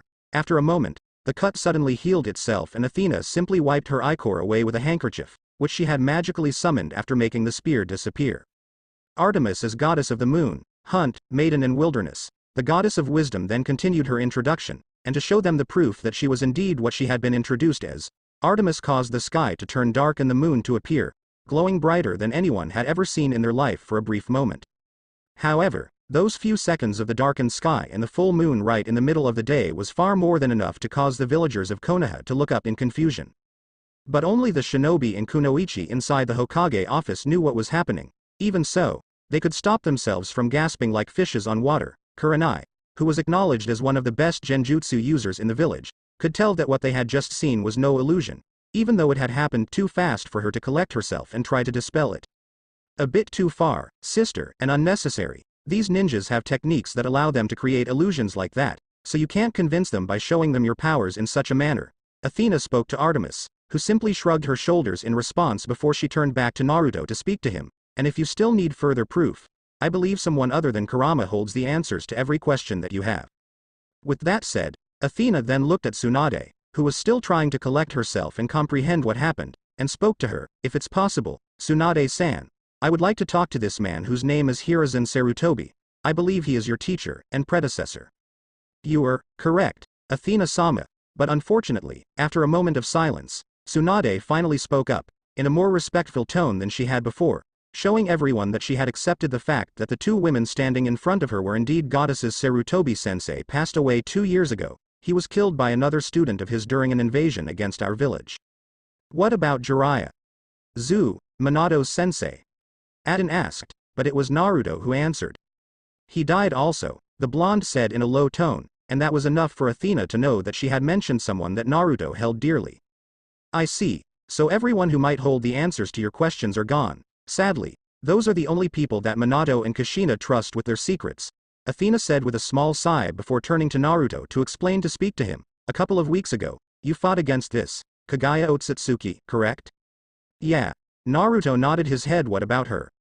Well, your father had magical measures set up to alarm us of individuals who might have the strength to overthrow Olympus. Where we're from, Athena answered. In a few weeks ago, your fight against Kagaya has released so much power that it could be felt across all realms, and set off our alarm. We tried to locate the source, and we saw you fighting Kagaya. That was how your parents found out that you were alive, Naruto. Wait. What do you mean that they found out that I was alive? Naruto asked with an arching eyebrow. I still don't know the full story, but they believed that you were dead. They were both in so much grief that they refused to return to this realm after that night, the night that their mortal selves died, Athena answered, making Naruto widen his eyes in shock. Us gods cannot die. But when we were slain in battles, we entered a static state and returned some time later. It could be days, months, or even hours in the case of your parents. When they returned, they tried to look for you, to bring you to Olympus to live with them, Athena said, and then looked over to Tsunade to continue, but they were told that you did not survive and died. It was Hiruzen Sarutobi who told them that Naruto Uzumaki was dead. The statement caused Tsunade to become completely speechless, and was unable to do anything but look back at the goddess standing before her with shock-filled eyes. Your mother searched his mind to see if he was telling the truth or not, Athena then continued, and he did. I don't know how he tricked her, but he did. So, you're telling me that he lied to them, and he lied to me about my parents? Naruto asked Athena in disbelief, his voice trembling a little. He did not want to believe it, and was forcing himself to. But he knew, deep down inside, she was telling the truth. I will assume nothing, Naruto. You are going to have to figure out a way to discover the truth yourself. Athena said in a calm tone, however. You can trust that every word that came out of my mouth is the truth, or at the very least, what I know. I did not make anything up, and I did not lie to you about what I know. I swear it on the sticks, Naruto. And once again, the sky rumbled and Naruto could no longer stop himself from asking about it. What kind of swearing is that? The river Styx is a sacred river that separates the land of the living from the realm of the dead located in the underworld. Oaths made by this river bring forth something worse than death to the oath-bearer if not fulfilled. Athena explained it to him, causing Naruto to widen his eyes in surprise. Oh, alright. Naruto nodded his head in understanding before he continued. You don't have to go that far to prove that you are telling the truth, but still, I guess I appreciate it. Thank you. Brother, too soon for that. Naruto immediately spoke up to stop her. We didn't know that for sure yet. Fair.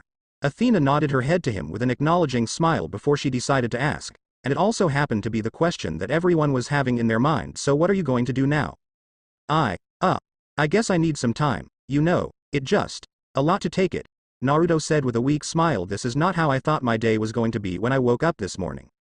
Hey man. Same here. If you need any help with this, feel free to ask any of us. We will be happy to help. Kiba reached out and grabbed his shoulder comfortingly, making Naruto smile at him in appreciation before doing the same to Shino and Kiba, who nodded their heads to him alongside Kurenai.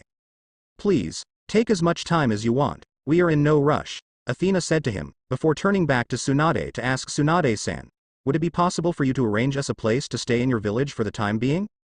That night, Naruto sat on top of his father's head at the Hokage monument, looking at the village below while thinking about all that had been said to him earlier on that day. From where he was, he could see the inn where Athena, Artemis and Zoe were staying, and wondered what they were doing there, because they were not allowed to leave the inn unless absolutely necessary. Athena had requested a bunch of books to read, but Artemis and Zoe did not strike him as someone who could stay still in one place for too long and be happy about it. So you're here, Naruto, a familiar voice spoke up from behind him, making Naruto turn around to look, not feeling surprised in the slightest when he saw Sasuke walking toward him. I heard the story from the Godem. Sakura and everyone are worried about you. Naruto only replied to him with a shrug of his shoulders as Sasuke walked up and sat down next to him. Remember our first fight at the Valley of the End? Sasuke asked. The fight you literally shoved your whole arm through my chest.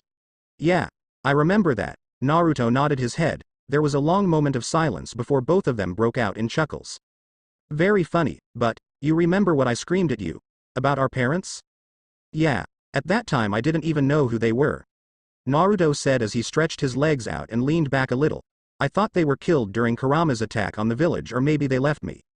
But it turned out your dad was the Yondaime Hokage and your mom is a very skilled kunoichi. Sasuke nodded, pausing for a moment before continuing with a very small smile. And now, it has turned out that they might be even more than that. The king and the queen of the Greek gods, huh? Naruto said and looked up, finally noticing for the first time that night that the moon was larger and brighter for some reason, although it did not take long for the blonde to figure out that it might have something to do with a certain goddess of the moon who was staying in the village, if she really was who she claimed to be. Anyway, Godem-sama also told me about the Sandaime. It doesn't matter anymore, Sasuke. Naruto shook his head and interrupted his friend, stopping him because he could finish it. He's dead. Even if I want to ask him why he told my parents that I was dead that night, we couldn't. Who said we couldn't? Sasuke asked, causing Naruto to snap his head over to look at him. And it was only at that moment that Naruto thought about the idea. But didn't that snake face disappear shortly after the war ended? He asked, and they both knew who was referring to. Can we find him? Which snake face are you talking about? Orochimaru or Kabuto? Who is more likely to help us? It might take time to find him, Sasuke pointed out, but we can start looking tomorrow. I know a few places that he can be. We might be able to find something there. But what about the sacrifice? Naruto then asked, remembering the requirements for that certain technique to be possible. I am not going to let him kill another person just to summon Oji-chan back so I can ask him a few questions. Don't worry, we will both make sure that will not happen. That night Naruto couldn't sleep, his mind filled with so much thoughts that it kept his eyes from closing and rest. He just laid there and stared at the ceiling, and the next things he knew, it was 4 o'clock in the morning. It wasn't like he could get any sleep anyway, so Naruto put on his shirt, a little hard because he was getting familiar with working with one hand only, but Naruto still managed to put both of his feet into his pants and tied the kunai porch around his legs, with another shuriken porch on behind him on his belt. Tying the Konoha's forehead protector at the back of his head, Naruto walked to the door of his apartment and walked outside, heading to training ground number 3 to have a morning workouts. It didn't take long for Naruto to arrive at the memorable place, the training ground where Team 7 was formed, in the place Kakashi taught them the first lesson, one of the most important rules of his life. Those who break the rules are scum, but those who abandon their friends are worse than scum. The training ground held so many memories, so maybe he should ask Sasuke and Sakura about having one last lesson with Kakashi before he became the Rokudame of Konoha, to let him know how much Team 7 had grown after reuniting with each other. Suddenly Naruto heard the very familiar twang of a bowstring and the following thud of an arrow hitting its target. He followed the sound until she reached a clearing with 3 wooden logs, the same place he fought Kakashi for the first time. There he found a little girl about the age of 10 or 11 years old with a very family auburn hair firing arrows at a target around 100 yards away. Even when Naruto knew very little about bow and arrows, he was slightly awed at the girl's skill with a bow. The speed and accuracy she was shooting at was better than any shinobi throwing their weapons. That girl looked oddly familiar though. You know that I may shoot you down right there, Uzumaki, the girl suddenly spoke up when Naruto landed on top of a tree. The voice was much more childlike, but it was the same kind of tone that Goddess of the Moon used to talk to him yesterday. Artemis? Naruto asked, jumping down to the ground about a few feet away from the goddess, then walked toward her very carefully so that she would know he don't have any weird intent. Wow. You're a kid. What happened? Kurama was in action again to translate everything for Naruto. The only one he knew could change their age like that was Tsunade, but she was a 50-year-old lady who had problem with gamble. He doubted that she and Artemis shared the same interest in wager. Us gods can change our appearance as well. This is the age I usually look like, she said, and shot another arrow, saying that calmly. Huntresses? Like Zoe? Yes, like Zoe. She nodded her head before saying, I could appear as a grown woman like yesterday, or a blazing fire, or anything else I want.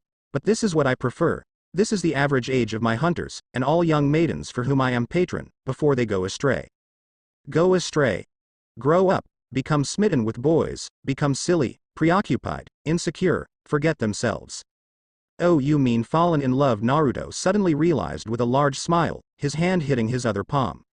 Artemis' left eyes twitched. Turning around, she returned to her training, shooting arrows straight to the middle wooden log. I rather not talk about it. She used that sentence to end their conversation, but Naruto still standing there right behind her. Then, the blonde reached his hand into his shuriken porch and pulled out a half-dozen of shurikens. With just a simple throwing move, all 6 shuriken left his hand and flew straight forward toward the middle wooden log, which was filled with silver arrows. But unlike Artemis, who hit the wooden surface right away, Naruto's shurikens splitted 6 arrows of Artemis in half before their blades striking into the log. Artemis instantly turned around, glaring at him. You're welcome, his chuckling then stopped. Artemis, my mom and dad, do they have any more children other than me? Kurama had filled him in that gods was immortal and his so-called godly parent had lived for more than 3,000 years as husband and wife, so it wouldn't be a surprise if they had any more children than him. Artemis looked at Naruto for a moment. She didn't know if she should tell him the truth or not, that her father was basically the biggest man whore ever and had countless affairs, even the goddess standing in front of him, the goddess who was reading books in a tent not too far away, were all his half-sisters. But since he asked Zeus' children with Hera, she would answer the things he wanted. There are Hebe as the Greek goddess of youth and also the former cupbearer of the gods back at the old day. Artemis started. Then Enyo was a goddess of war and destruction. Wait, isn't Athena the goddess of war? Naruto asked, cutting Artemis off her speech. Athena is the Olympians' goddess of war and wisdom, while Enyo was a minor goddess of war. She told him Athena has a more important role than Enyo, but it's kind of opposite in Roman.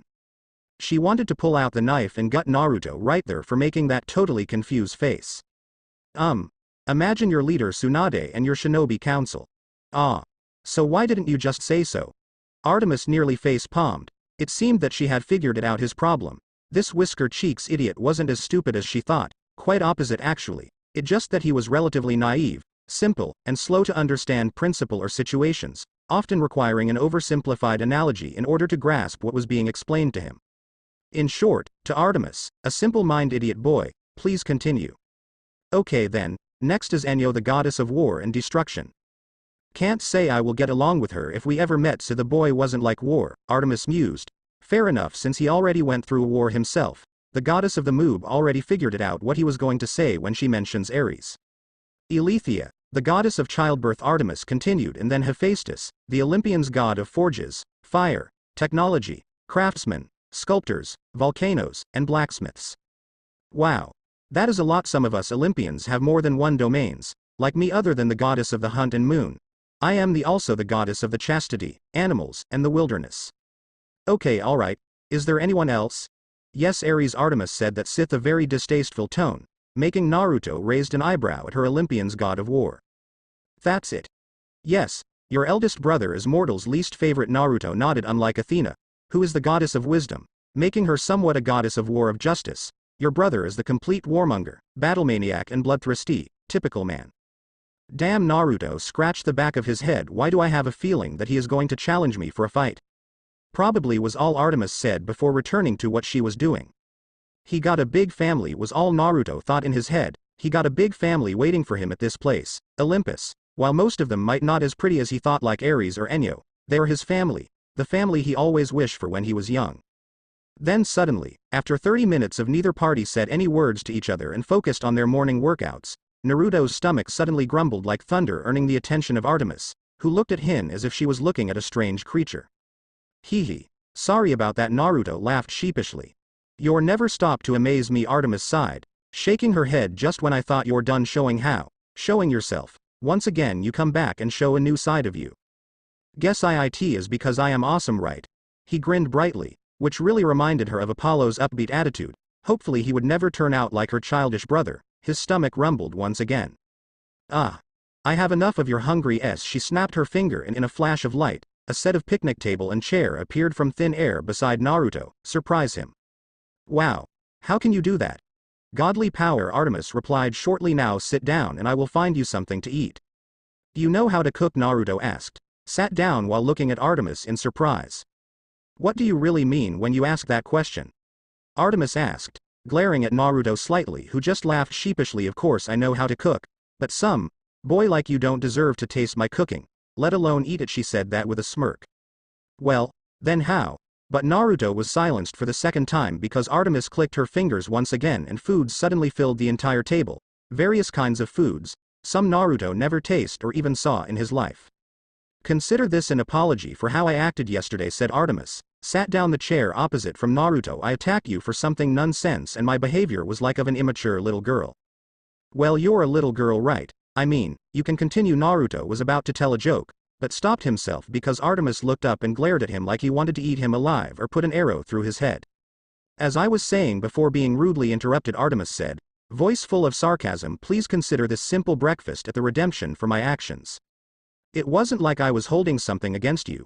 Naruto grinned, but thanked for the meal anyway. He then picked up the chopstick and dug in. But after the first bite was in his mouth, Naruto looked at Artemis and asked, you don't eat? Gods don't eat.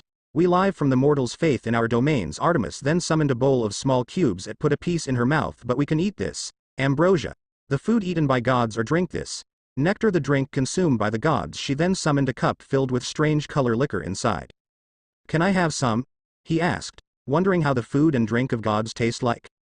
Sure, have some. Artemis gave it to Naruto, who took it and threw it into his mouth. But since you're mortal, unless you want your blood to be turned to fire and bones to sand, then sure, have as much as you like. Naruto instantly spitted it out of his mouth, horrified. What the hell?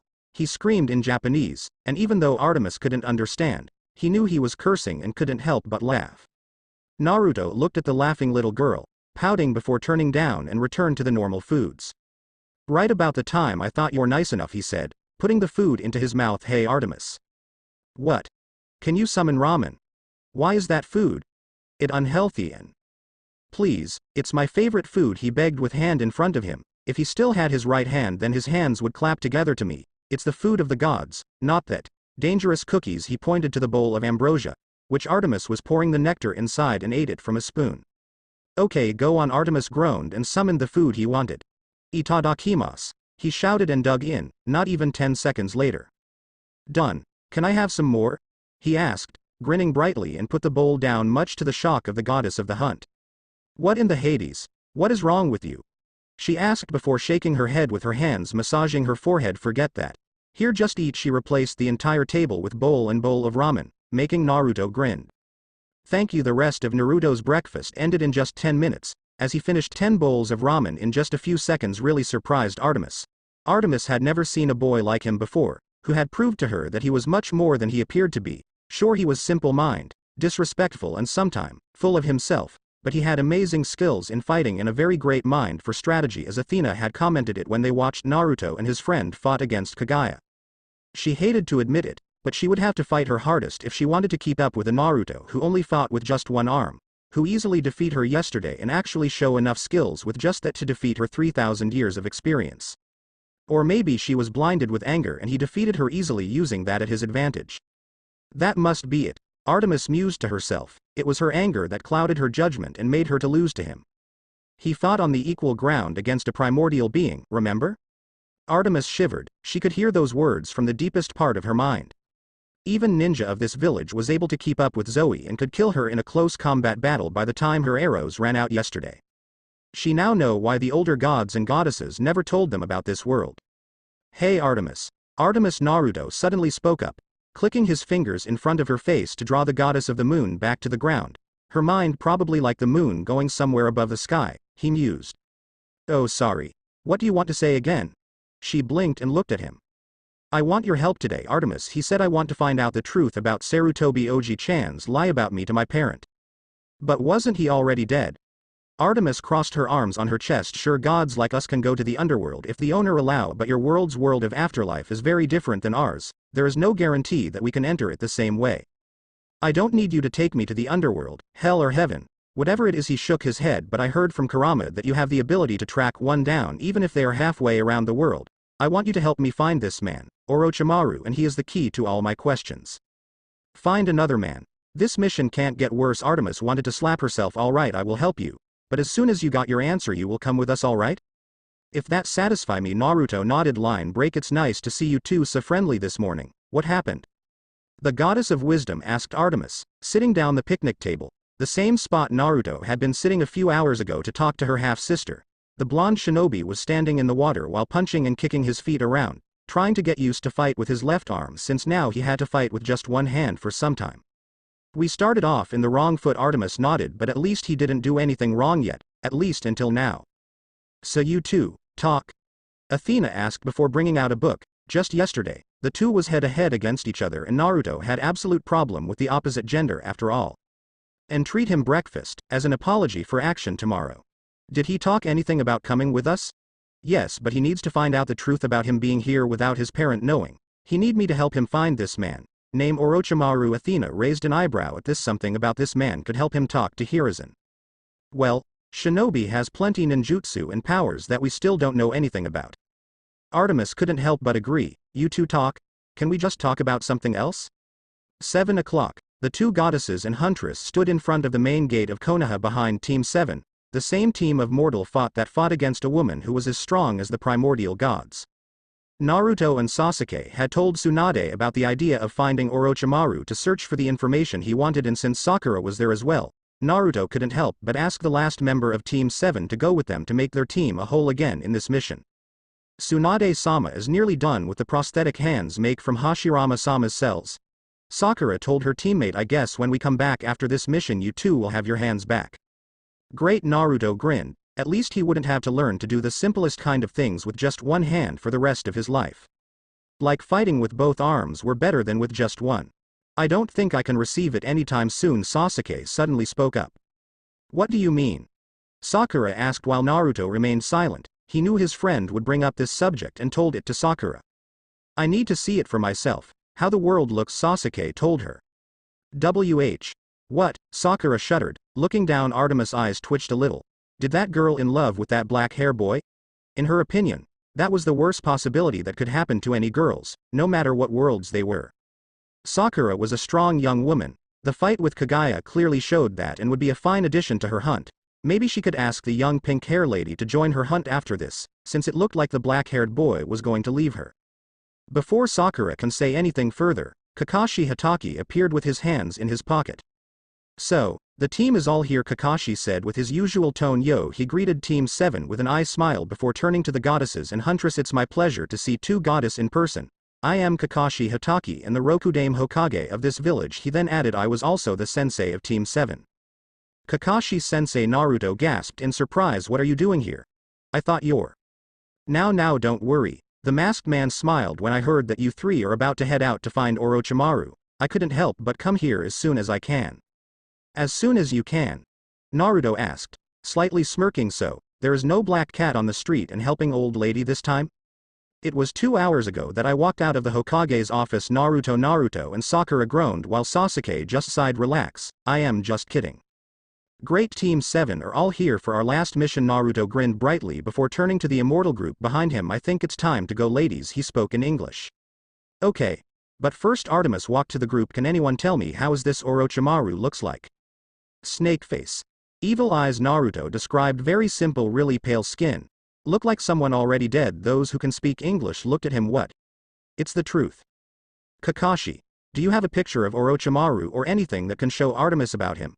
Athena asked the new Hokage of Konoha. Oh, Tsunade-sama gave this to me. Kakashi pulled out from his shirt pocket a picture and gave it to Athena, who could see a younger Tsunade and a man with long spiky white hair and another one with long black hair and pale skin. Naruto was right. His skin was really pale and looked like someone already dead. I take that this man is Orochimaru. Athena nodded her head before giving it to Artemis, pointing the pale skin man in the picture. Then, she closed her eyes and not a moment later the shinobi could hear the sound of lot of animals were approaching them. All gasped in shock when hundreds and hundreds of various kinds of animals instantly present in front of Artemis. Birds gathered around the area and there were still more to come. Foxes, wolves, wild cats, even creature like bugs, butterflies and snails were present and in front of the goddess of the hunt. Damn, Naruto said in amazement. She probably a goddess, Naruto commented while looking at Artemis, who was showing the animals the picture of Orochimaru and the other Sannin. Alright, split up and find this man for me. Also tell your friends and the other creatures as well, she said loudly, and instantly, the animals all bowed to Artemis before parting away, disappeared as fast as they appeared. Now we wait. Just in case they can find him, Sasuke spoke up. We should head to one of Orochimaru's old hideouts at Otogakure, in case he decided to return there. Alright. Kakashi nodded his head while Athena translating everything back to Artemis. Let's go, team. They all nodded and the shinobi shot up, moving fast on top of the tree while the goddess of the mood and her lieutenant ran below them on the ground. Athena transformed herself into an owl and flew up, flying on the sky. They traveled for 3 hours at top speed. Neither parties talked to each other but talked among themselves, as Athena and Artemis were conversation through telepathy about Elemental Nation and what Athena had found out about this world. Zoe was keeping a close eyes on everything around her, taking in every details of the incredible wilderness of Elemental Nations. Neither Huntress had seen such fine nature like this before. Then suddenly, when they about to arrive at the border between Land of Fire and the Land of Sound, Artemis shouted. Wait. Everyone stopped and the shinobi got down to the ground. The stormy gray owl flew down and transformed back to Athena. Did you find him, mistress? Zoe asked, the same question all wanted to ask her. Just wait a second. After saying that, the auburn-haired goddess put her hand on the ground and stayed silent for a little before standing up again. Found him. What? Just like that? Naruto asked. Surprise, I mean, should one of the animals return to you and tell you wherever Orochimaru is? I can communicate with animals even from far distance. Artemis shook her head. One of them found Orochimaru and 3 more shinobi at the underground base about 3 miles from here. I know that place. Orochimaru returned there to gather all of his research with the rest of Taka. Sasuke nodded his head at Naruto, and he was wondering where his short-time teammate was. His old team, Naruto explained. I will lead the way, the auburn-haired goddess said before heading toward the direction the animals were leading her as fast as she could while everyone following closely behind. It didn't take long for them to arrive at their destination, a small area surrounded with trees and rocks, hard to find Orochimaru's headquarters if not for Artemis leading them. The first impression about Orochimaru's headquarters was an underground basement, with a secret door hid really well but soon found by Zoe. Naruto. Wait, Sakura shouted when suddenly, Naruto launched himself forward and rushed toward the secret door of Orochimaru's hideout without any stopping. However, before he could get in, Naruto was bounced back by an invisible barrier. Interesting. Athena got next to Naruto, bringing her hand out to touch the invisible barrier. Of course, Orochimaru will put something like this to protect his base. Kakashi nodded his head before turning to his team. This is a very But before he could say anything more, Naruto, who just took a few seconds to gather natural energy, with his left hand, punched the barrier with so much raw strength that the collision shook the entire area and shocked everyone, completely shattered Orochimaru's protection with his physical power alone. Powerful barrier. Kakashi finished his sentence while the barrier collapsing in front of them. Sasuke just sighed. Idiot. Sakura shouted and punched Naruto upside down on his head, actually held back a lot of her strength in order to not seriously hurt him. Now he is going to think someone is attacking him. Hey, this is faster than waiting for Orochimaru to come out or us unseal the barrier, Naruto cried out while holding his head in pain. Typical. Do first think second, Athena commented. Blindly charge into battlefield like that can get you killed sometime. So you have any other ideas to get in? It's not like we are in good term with Orochimaru and Taka, well, other than Sasuke. I had plans, Athena said blankly, but you ruined it. Thank you very much. Duh.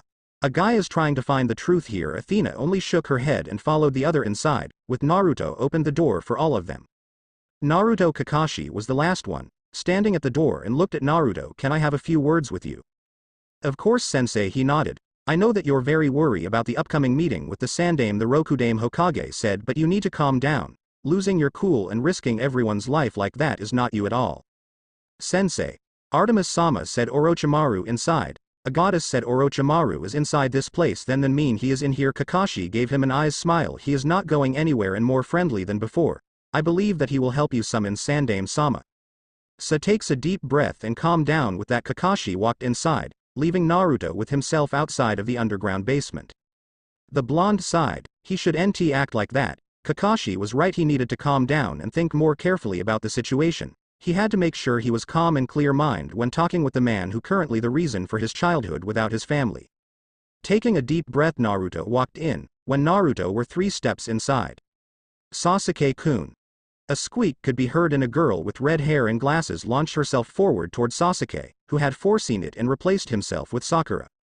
To say the student of Tsunade Senju was unpleased was an understatement. Her eyes twitched when Karen crashed into her with the redhead's arms wrapped tightly around her head, which she thought should be Sasuke's. Gripping her hand into a fist tightly, Sakura then crooked it back and punched Karen away from her, sending Naruto's human side relative across the underground basement and crashed into a wall. This is the worst. Zoe commented about what the redhead just do. I thought you only have problem with boys, Naruto asked, looking at the lieutenant of Artemis, not the girls. I don't have problem with love-struck girls, Zoe said emotionlessly. I pity them. Blindly got into something that only hurt them later on, while they can do much better than following behind boy. Artemis Hunt was a group of girls and Naruto already figured out why Artemis formed said hunt in the first place as well as their opinion about the opposite sex. Karen got out of the wall. Sakura punched her through with the last 2 shinobi of Team Keita, Suigetsu and Jugo right behind her. My. Sasuke, Suigetsu said with a mouth full of sharp teeth. It's just 2 days and you're already here with the hero. He then looked at Naruto. You're here to capture us or something? Of course not, idiot. Sasuke-kun is here to visit me and later bring him back to the village. She then shot to Sasuke and wrapped her arms around his left arm, leaning her head slightly on his shoulder. Isn't that right, Sasuke-kun? Those women behind them, Jugo spoke up with his usual calm tone. They're not normal. Suigetsu and Karen looked at him as if he was crazy while the 3 immortal beings just looked at the orange hair man in a little surprise. Up to this time they should feel any surprise from what the shinobi can do anymore. There, my friends, Naruto said before looking around. Can you 2 lead me to where Orochimaru is? I got a favor to ask him. There is no need for that. A cold and chilling voice could be heard as Orochimaru made himself present to everyone, wearing the same attire he wore. The legendary Sannin of Konoha walked out from a secret tunnel with a smile. You 4, especially the Hokage and Sasuke-kun, are the last person I expected to visit this place. He then turned his eyes slightly to the immortal group and bring some unfamiliar women with you too. Good to see you too, Orochimaru. Kakashi sighed. So can I ask why you are here? The snake, Sannin asked. Not here to bring me back to the village and commit my crime, I hope. We need you to help Naruto talk to the Sandaime-sama. Sasuke informed, and Orochimaru was a little surprised at this. There is something he needs to ask. Then you're perfectly know what jutsu is need to summon him as well as the requirement, the Sannin said calmly. Lucky for you that, Naruto. I have one here with me. Orochimaru then turned around and walked ahead. Please follow me. Oh right. But let me warn you, if you intend to use a human's life to summon the Sandaime, I will make sure that you have a few scars that can never heal. Naruto quickly followed right behind Orochimaru, saying that and made the Snake Eyes man stopped. If using a human is the only choice for the sacrifice, will you still do it, Naruto? The blonde was a little taken aback by that question. He looked down a little before quickly turning his eyes back to Orochimaru. I will find another way. I just want to ask Oji-chan directly. Naruto told him if there is no other choice I will find a different way to find out the truth. Very well then they all head to a wide room of Orochimaru's underground basement, where the room was being lighted up by multi-candles inside of the snake's mouth which were opened wide on the wall. Athena could clearly see the place was some kind of laboratory in a way, with multi-strange device and documents on the papers, with lots of scroll and some books as well. And in the middle of the room there is a tank filled with liquid and inside was. Isn't that Zetsu's clones? Naruto asked, surprised. I thought they was all disintegrating. Took me a while to keep him alive, but he is not the original one from Zetsu army. Orochimaru smirked. He is the second one and the most stable one. The original and the first clone already crumble away before I could stable them. He cloned that man from my original man. Athena asked Naruto quietly. As far as she concerned, their origin should NT be known by too many people. Athena was talking with Naruto while looking at the pale man with spikes on his body floating inside the tank filled with water. Taka was helping Orochimaru drank the liquid away to take Zetsu outside. Indeed he was? Naruto scratched his chin. Your worlds doesn't have cloning. Artemis and Zoe turned to hear their conversation in interest. Cloning isn't an unfamiliar term to our world. But clone a human being was banned right after the idea was given. It was wrong, simply inhuman. But we can clone animals or an organ to replace the damaged organ. Wow. I think I can understand that. Naruto nodded his head. I don't think my world have any rule forbid us from cloning, but I don't think anyone other than Orochimaru and Kabuto ever done this. He then made a clone of himself appeared next to him with one hand seal, surprised the immortal group when a perfect replica of Naruto appeared. We also have a jutsu that allow us to create copies ourselves, called Kage Bushin no Jutsu. He dispelled the clone, who grinned at the immortal group before disappearing. These clones are just real as I am because I distributed my chakra among every clone, giving each clone an equal fraction of my overall power. Then that mean you split this chakra energy in half and give it to each clone, right? Athena's head perked up with interest. She knew what was chakra from the books she read at Olympus, given by her father. Then the more clones you make the more exhausted you are. Yeah, kind of, Naruto nodded. It was particularly true, but Naruto was a different case. He never felt tired before when summoned hundreds of clones. The preparation is ready, Orochimaru said, drawing everyone's attention. Zetsu, still breathing but was just barely, was lying on the ground in front of them. I am sorry because this is one of the first jutsus you have to see, Naruto told the immortal group. Orochimaru then opened the scroll contained the Sandame's DNA he got long ago and put it on the ground and put his hand on it, activating the jutsu. Once the scroll was activated, the marks inside spread out in the form of a special seal with Zetsu, the living sacrifice in the center, then dust and ash encased the Zetsu's body before slowly forming itself into an old man wearing black battle attire with the Konoha's forehead protector on top of his head. What was that?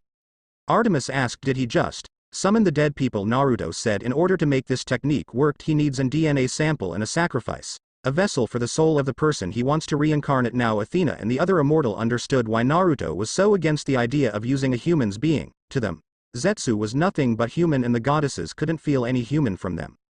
The Sandame then looked around, realizing himself was at the living world once again. He then turned his eyes to the only person in the room he knew was there and could perform this technique. Orochimaru, the Sandame said before looking around. He could see that every member of Team 7 was here as well. What is going on here? Why did you summon me this time? For Orochimaru, Naruto Uzumaki wanted to ask you a question, and who am I to refuse the request of the hero of the Shinobi War? Orochimaru chuckled before turning around. I will leave you guys two alone. With that the Sannin worked out of the room with Jugo and Suigetsu pulling Karen behind them, who was screaming about not leaving Sasuke's side. We will let you hear too, Naruto Kakashi said and hurried outside with the rest of Team 7. Thank you Kakashi-sensei. Now that we are alone, the Sandame turned to Naruto and said kindly, Naruto-kun, what do you want to ask me? If the question wasn't very important, Naruto would never go to Orochimaru to ask for help from a forbidden jutsu to have a direct answer from him. He got a feeling that he knew what Naruto was going to ask, but he didn't think that the blonde could find out after all these years. Oji-chan, do you know who they are? Naruto asked, stepping aside a little and motioned his hand to Artemis and Athene, the two Olympians goddesses. They are Athena, Olympians goddess of war and wisdom, and Artemis, Olympians goddess of the moon and hunt. Sarutobi widened his eyes in shock before his expression returned to normal, instantly letting Naruto know that the old man knew more than he appeared to be. So you find out Naruto-kun, Sarutobi said calmly, his eyes not leaving Naruto. Your parent finally finds out the truth.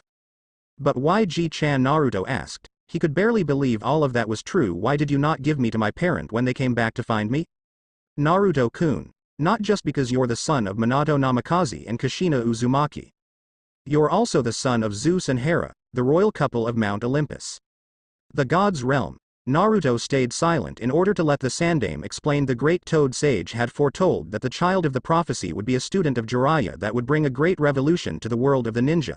Jiraiya's actions would determine if this revolution would be for the world's salvation or the world's destruction. You, Naruto-kun, is one of the children of prophecy and the one who bring the world's salvation and fulfill the prophecy. Lady Athena, Lady Artemis, who is the first ones you think about when it came to prophecy? He then turned to the two goddesses and asked with a respectful tone, someone who can decide, who can change and control the destinies of others.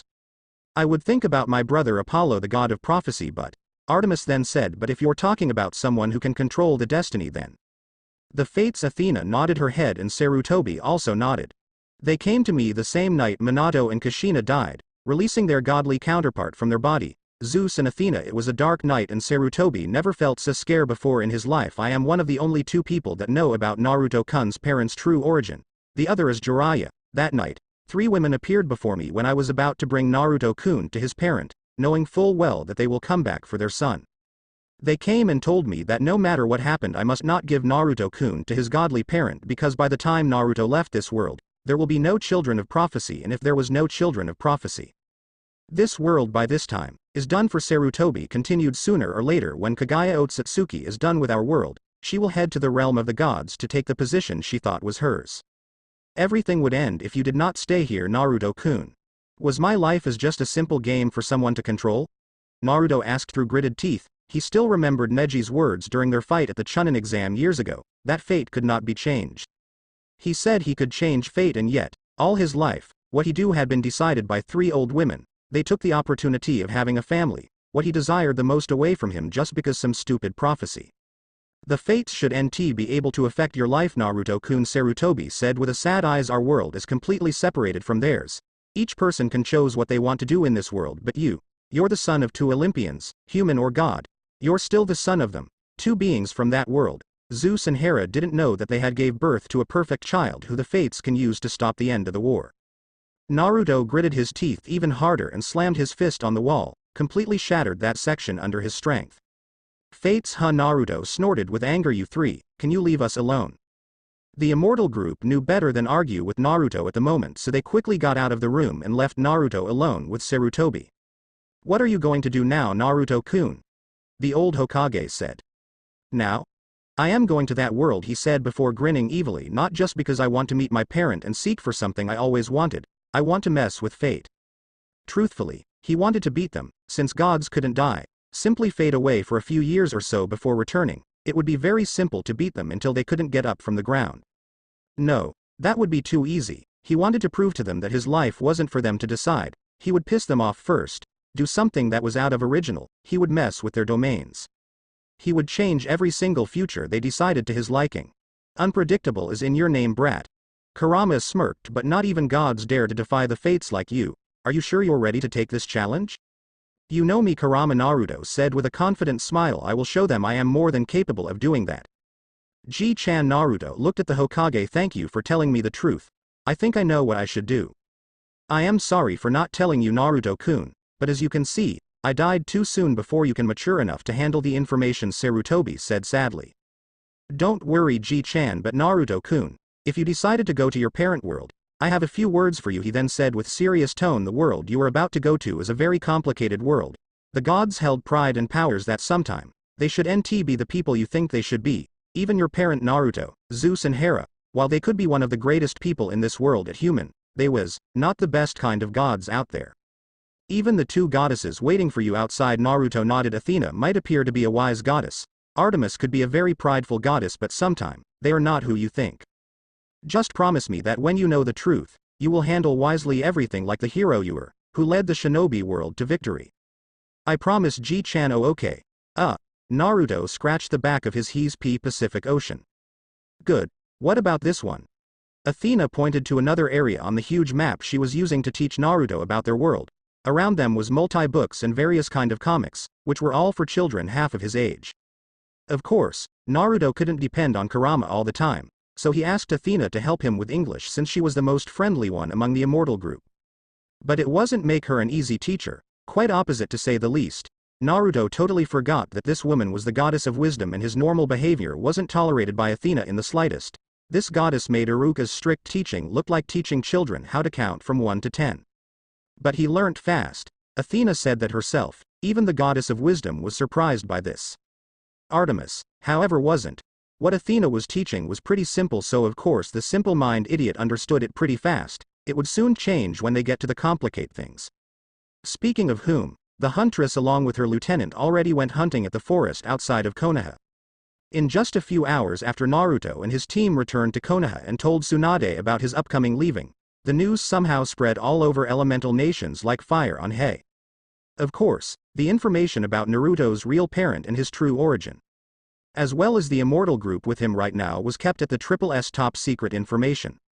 It would cause chaos all over the countries if they found out that Naruto was the son of 2 powerful gods and the 2 women staying at Konoha right now was goddess, not to mention Zoe being an immortal.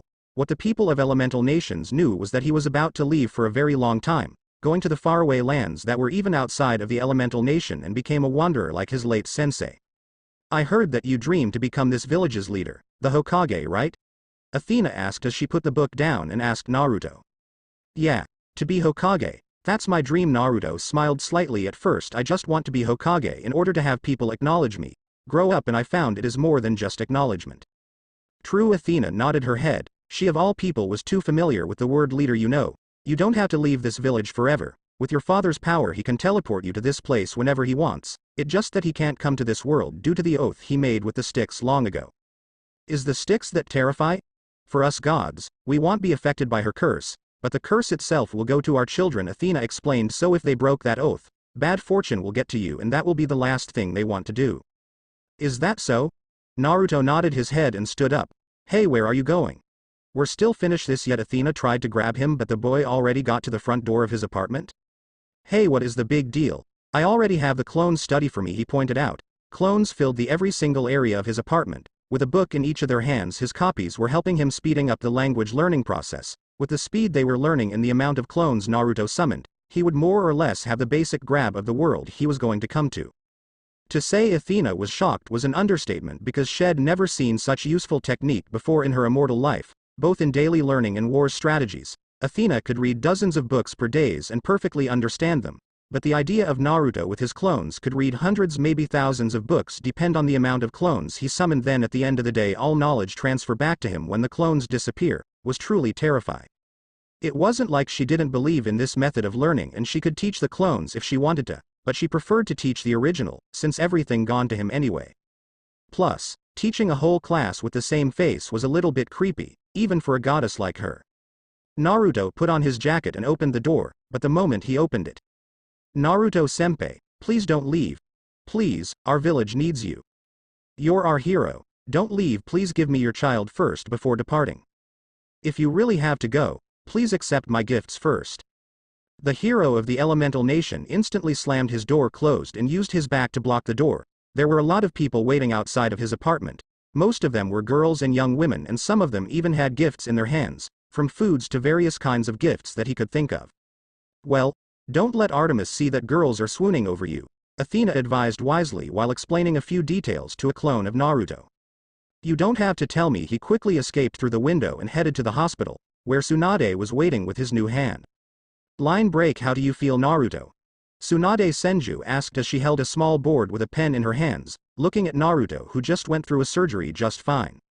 Naruto looked at his new hand made from the Shodem Hokage's cells, which was wrapped completely in bandages. Tsunade thought it would be best wrapped his new hands by bandages, since her grandfather's cells combined with the flesh of other could get a very unhealthy feeling for the one who saw it.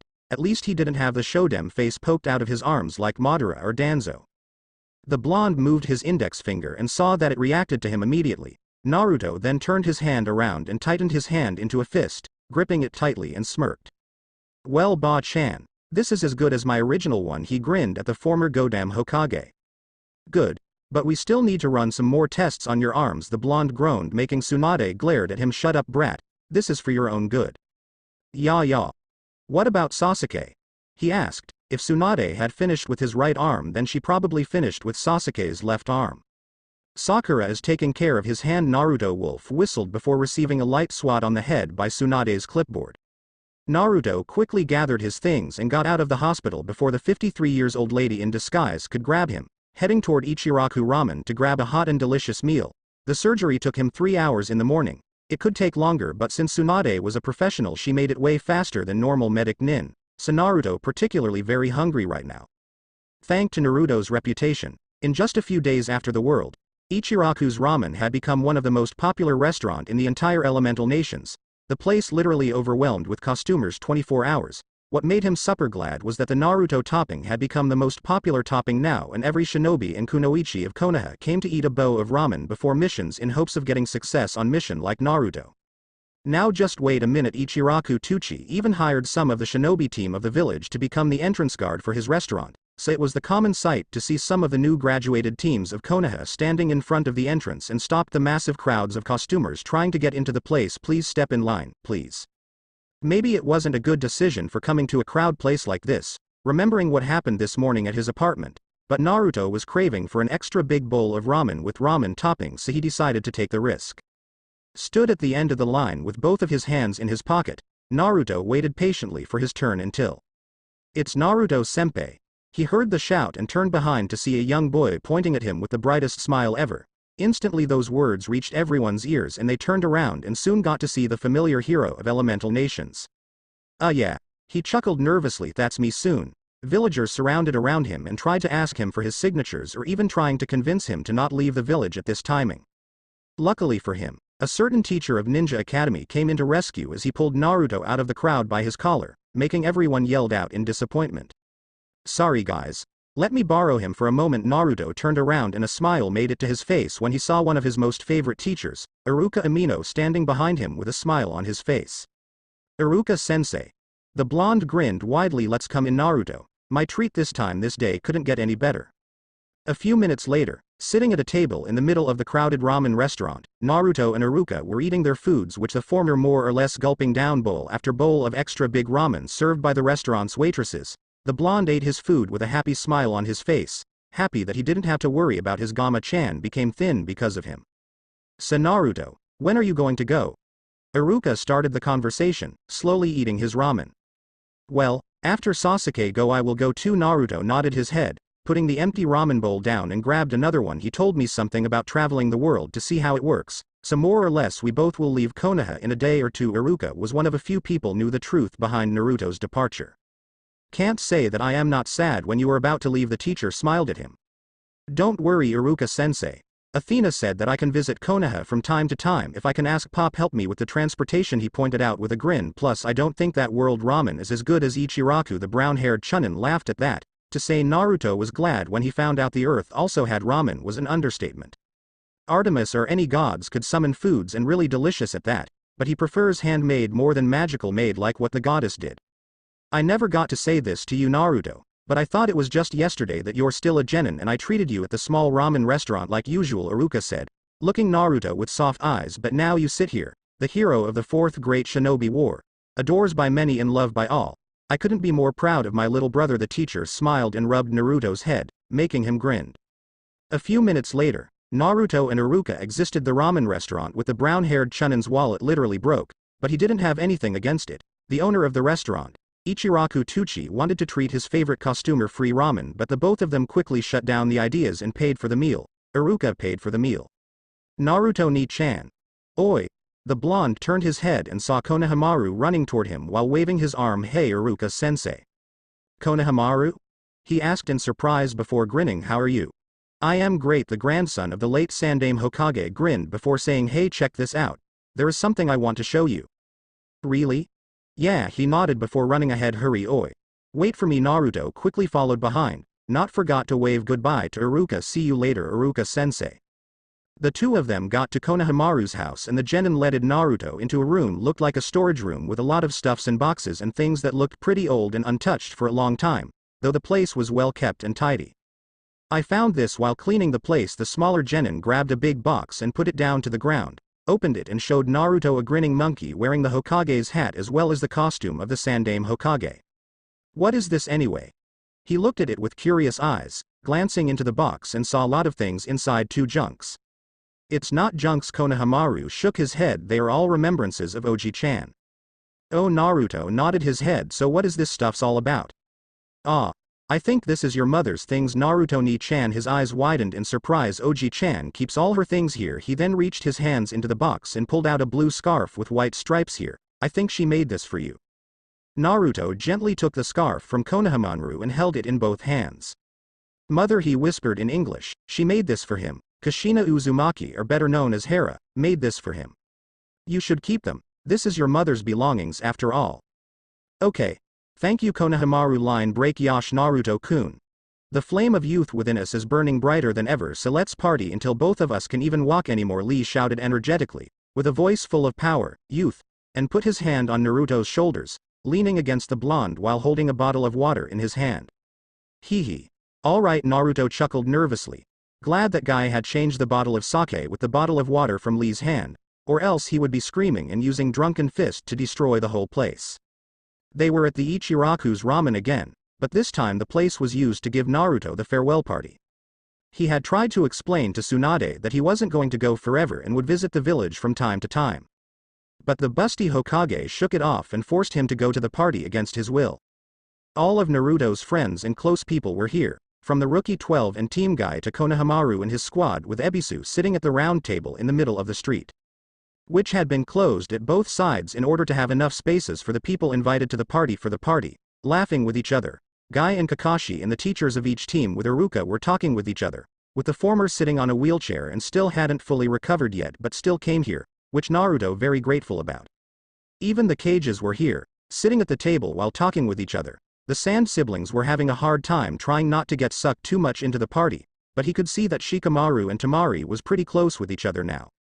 The Immortal Maidens were also invited and they currently sitting at a lone table at the corner. They would never come here if not for Naruto forcing them to come.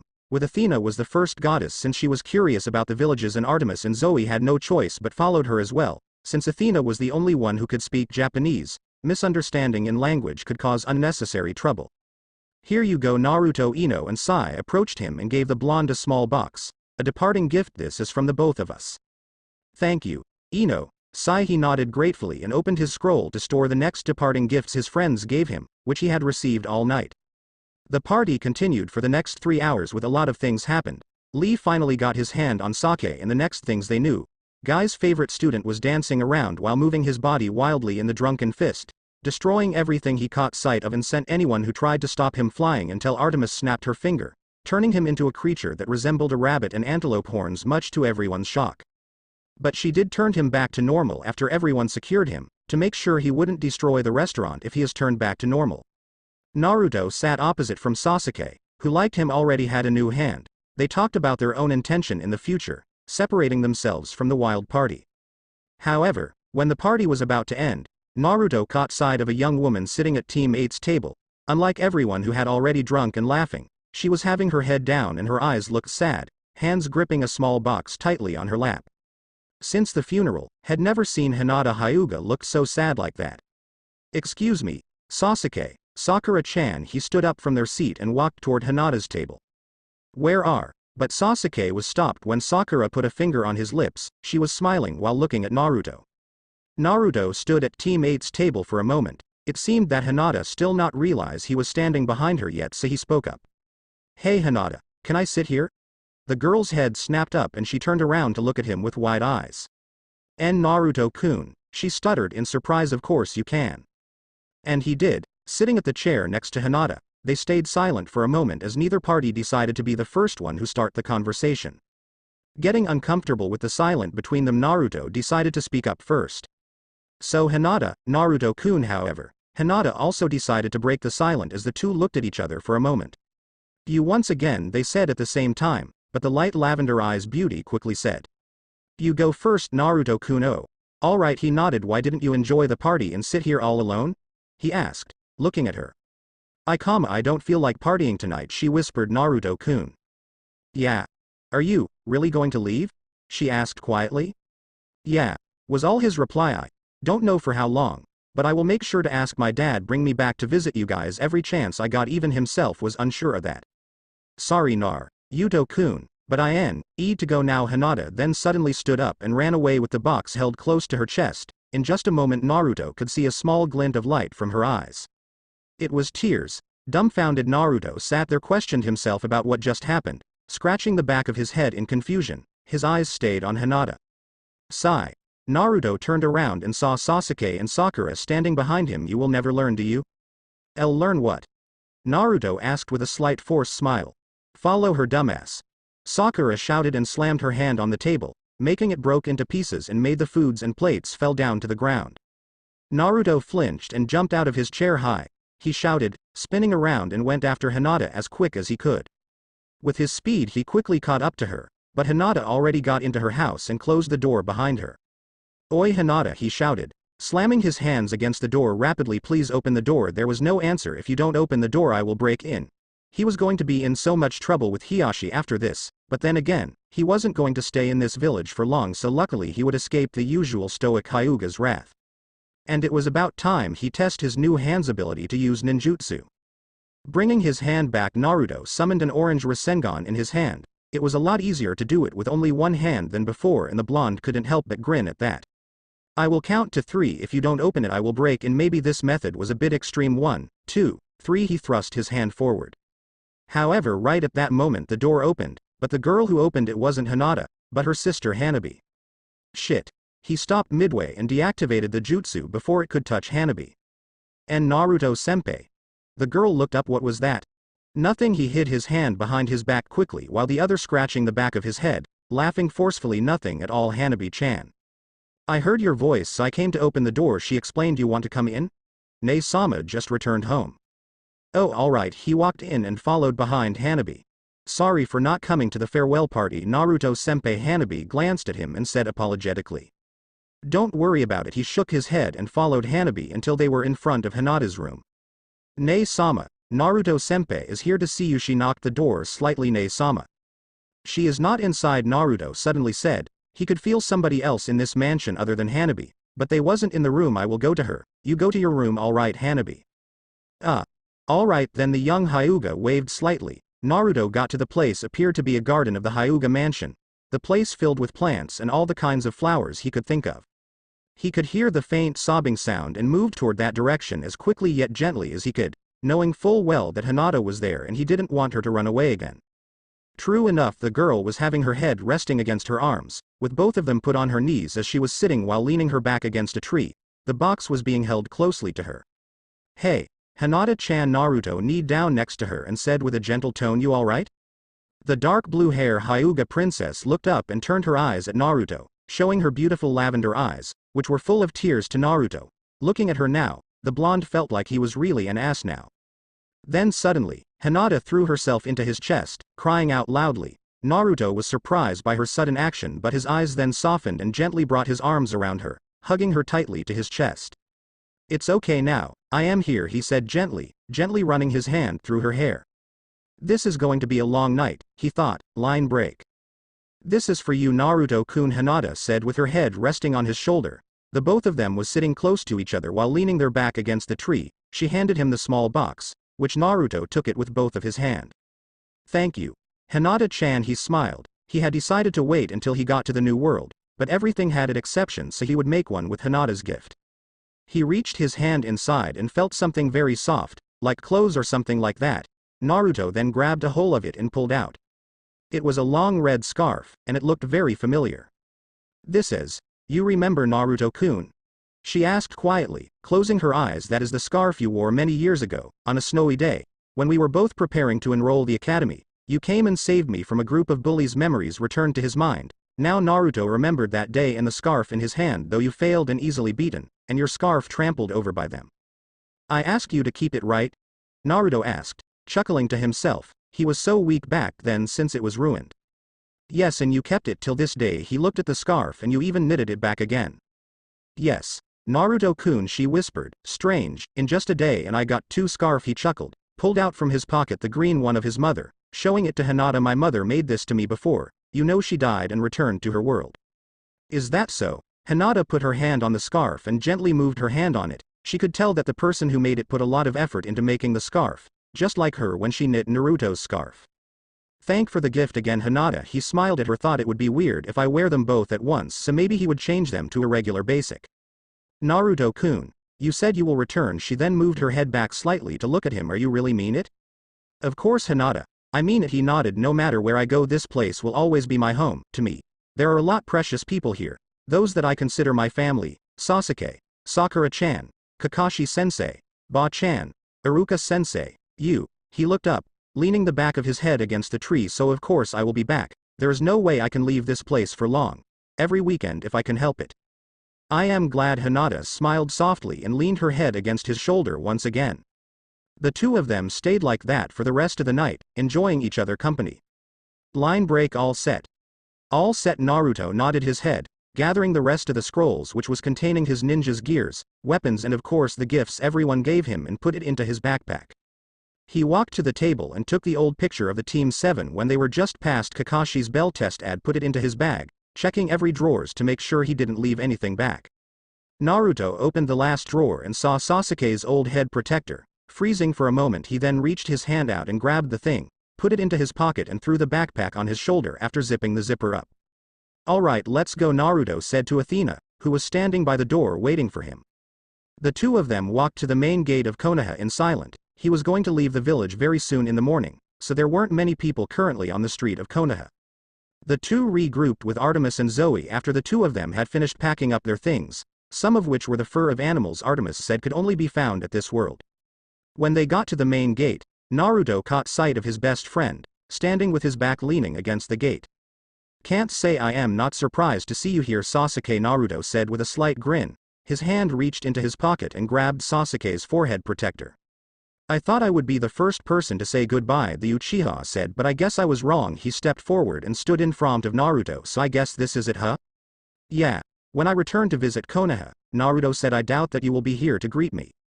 Do you really have to leave? Naruto asked, pulling what he was holding out of his pocket. Sakura-chan will be sad, you know. I know I have to do this. Sasuke shook his head to see how this world really work, and redempt for my sins. Naruto sighed before his face spread out on a small smile. He then brought the forehead protector up and gave it to Sasuke. I think this is yours. Sasuke grabbed it with a nod. You can leave this world to me. Konoha, Fire Country, Elemental Nation. Sasuke then smiled. If you need any helps, you know where to find. I know. Take care, Naruto. Sasuke said loudly. You too. With the final nod, Naruto stepped up and stood beside the immortal group. Sasuke took a few steps back to make some distance with them. Let's go, Naruto said, earning a nod from Athena. Okay then. She then looked at the sky. We're ready, father. Father? Naruto asked in confusion, but the next moment, a lightning bolt shot out from the sky and struck the four of them. In a blink, the group was gone. Why do they have to be here anyway? Zeus asked blankly as all of his children, including the children he had through affairs with immortal women, were present in the throne room, the place where he and Hera planned to have a warm welcome for Naruto. Speaking of his wife, she was pacing back and forth around the throne room, looking nervous and worried. He could understand what his wife was feeling, as he was also experiencing the same feelings but hid it better than her. What if something goes wrong? What will Naruto do when he reunites with them?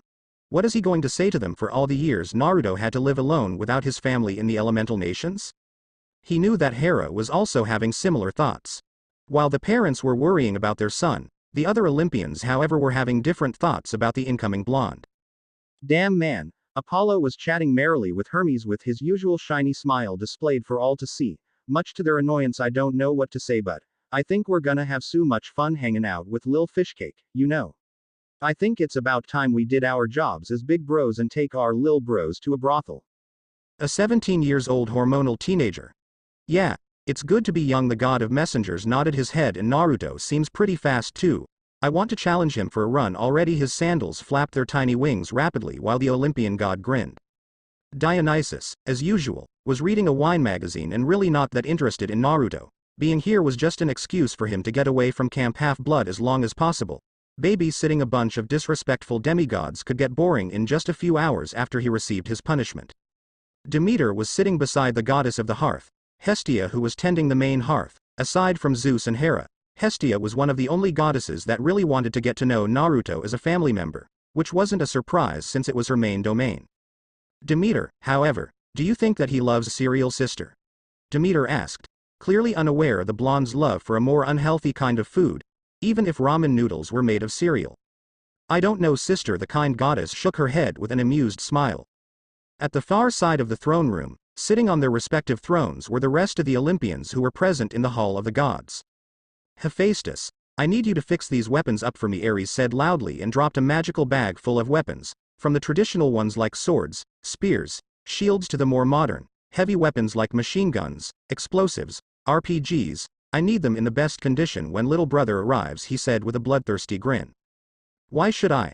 Hephaestus grumbled, picking up a spear which had many cracks adorning it. He really wondered what Ares did these days when peace was a lot more spread out than before for his weapons to end up in this state. You're going to give them to him as a welcome home gift? No. I want to have enough firearms to show that Blondie who is the bigger man here. Hephaestus just shook his head. Since he currently didn't have anything to do, he took the bag and began to fix Ares' weapons. The last Olympian, however, was in her own little world. Aphrodite was looking at herself in a mirror, with her hand holding a pink lipstick and gently moving the tip on her kissable lips. What are you doing? Ares asked his lover with an annoyed tone. I am making myself perfect, Aphrodite said as she winked at herself in the mirror. The makeup was applied flawlessly. The Prince of Olympus is going to arrive, so I can't make myself look bad, can I? She giggled to herself. It was bad enough that Naruto had showed himself to be a better warrior than Ares, as much as he hated to admit that, and never will. The blonde also caught Aphrodite's interest as well. Not only was she making herself look even sexier than their daily routine, but she also took to her true form. As the goddess of beauty, Aphrodite could change her appearance at will, depending on the perception of beauty of the person she was in the presence of, but this power only applied to mortals, demigods and minor gods, as Olympians could see through her power and get to see her true form, which at the founding of Olympus had driven the gods mad with lust. She was more beautiful than any mortal's perception of beauty. Breathtaking wasn't the right word to describe such an example of physical perfection, with deep sky blue eyes and long, curly golden blonde hair that flowed like a waterfall on her back and the sides of her beautiful visage, the latter which was perfectly decorated with magical makeup that seemed to enhance the woman's beauty even further. She was dressed in a skin-tight hot pink backless dress that hugged her otherworldly voluptuous figure and showed off her sexy curves, especially her wide hip and round ass. The dress was tied together behind her neck, with the upper part just enough to cover the front part of her large breasts and left the rest of her cleavage for all to see. Babe, you don't have to look perfect for a little pretty boy who doesn't have a single drop of ichor in his veins, he tried to reason with her, leaning over and put his massive muscular right arm on the armrest of her throne, showing off his muscles. You do know that you have me, right baby? Even with these muscles, Naruto still has more charm than you, dear. The smirk on Ares' face instantly dropped after hearing Aphrodite said that he's so handsome, not to mention so adorable with those whisker marks. It just gives him a feral look. It's so appealing, and from what I've seen, he sure has lots and lots of stamina, Aphrodite daydreamed. This was just more reason for the god of war to punch Naruto's face in. Father, we're ready. Athena's voice rang inside Zeus' head, which snapped him out of his musings.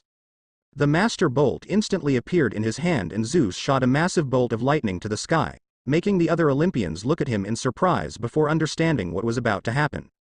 Naruto Uzumaki was about to come. About a minute later, a blue lightning bolt shot out from the sky and struck the throne room's floor. Those who were standing near it instantly backed off to make the room for the ones who just arrived. Artemis and Athena were the first ones to appear from the lightning bolt, followed closely by Zoe. Naruto, however, fell face first onto the ground, crashing into the hard floor. His clothes were singed and his hair became even spikier and blackened at the tips. Transportation like this, while very cool, made Naruto feel like Sasuke just punched him with a full-powered Chidori, and the fact that he wasn't used to it made him fall and look like an idiot. I am good. He instantly got on his knees to his belongings which had fell out of his backpack before standing up with a large grin. I am good. Whoa. Damn. His eyes were as wide as dinner plates, totally amazed at the sight of the place he was in, which was big enough to make the Chunin exam arena look like a small closet. 12 gigantic chairs with different kind of designs, the thrones of the gods, stood in a U shape around the hearth. Even standing at a distance, Naruto could feel a massive amount of energy radiating coming from those thrones, which surprised him. This whole place has yet to blow up and could withstand such a powerful amount of energy. Naruto. The blonde was surprised once again when a beautiful brown-haired woman threw herself at him with tearful eyes, wrapping her hands around his neck and hugging him tightly against her body, openly crying. Normally Naruto would have blushed because of the sudden close contact with such a beautiful woman like her, but at a moment, a sudden familiar wave of warmth washed over him. Slowly looking down at her, he gasped, Mom. Yes. Yes, it's me Naruto. She looked at him and put a hand on his cheek. It's your mother, my baby boy. Naruto wanted to smile, to cheer in glee, but all he could do was let tears fall out from his eyes as he hugged the goddess who called herself his mother, his arms wrapped tightly around her. He had waited so long for this moment, to be able to feel the motherly love from his mother, who a month ago he thought was truly dead. A little moment in his mindscape wasn't enough to tell her how much he loved his mother, his family. You're wearing the scarf I made for you. Naruto looked at the green scarf he had wrapped around his neck. I found it a few days ago. Naruto nodded his head. Hey Mom, where is Dad? He pulled back and asked his mother, using his right hand to wipe away his tears as he here. Yes my son, he's here. Hera nodded her head, letting go of her youngest child and stepped aside. Hello son. The king of the gods slowly approached his son with a smile on his face, like Hera. While his appearance looked nothing like Minato Namikaze, he could feel the familiar feeling of his father coming from the man standing in front of him, the same feeling he felt when he met the Yondaime in his mindscape during Pain's invasion and when his father came to his aid with the previous Hokages during the Fourth Shinobi War. This man was his dad, and he knew it. Hey Pops. Naruto grinned widely, walking towards Zeus. Zeus spread his arms a little to welcome his son in a fatherly hug. However, the instant Naruto got in front of his dad, Zeus found his son's fist buried in his stomach and delivered a massive blow into his abdomen, knocking the wind out of the king of the gods. Every Olympian save for Ares gasped at his sudden action. And Naruto. What the hell? He coughed. His son really knew how to punch. It had been ages since Zeus received a hard blow like that, and he would never think that his youngest son would be the one who struck him this hard. That's for sealing Kurama into me. If someone ever asked him, Naruto would say that punching his father in the gut for the second time felt extremely good was an understatement. Well, I think I do deserve, but he wasn't able to finish that sentence because Naruto's bandaged right hand suddenly engulfed in Kurama's chakra and went straight at his face, sending the proud and prideful king of the gods himself flying across the room, straight into the opposite wall with so much force that it shook the entire place violently. And that's for cheating on Mom, bastard. Naruto said, loud enough so that Zeus from the other side of the hall could hear him loud and clear. Hera didn't know what to say. Her son just punched her husband in the face with so much force it sent the most powerful god flying like he was just a simple punching bag. A side of hers was so satisfied to have her beloved son stand up for her like that, which never happened before with her other sons, but another side of hers wanted to scold her son for what he did.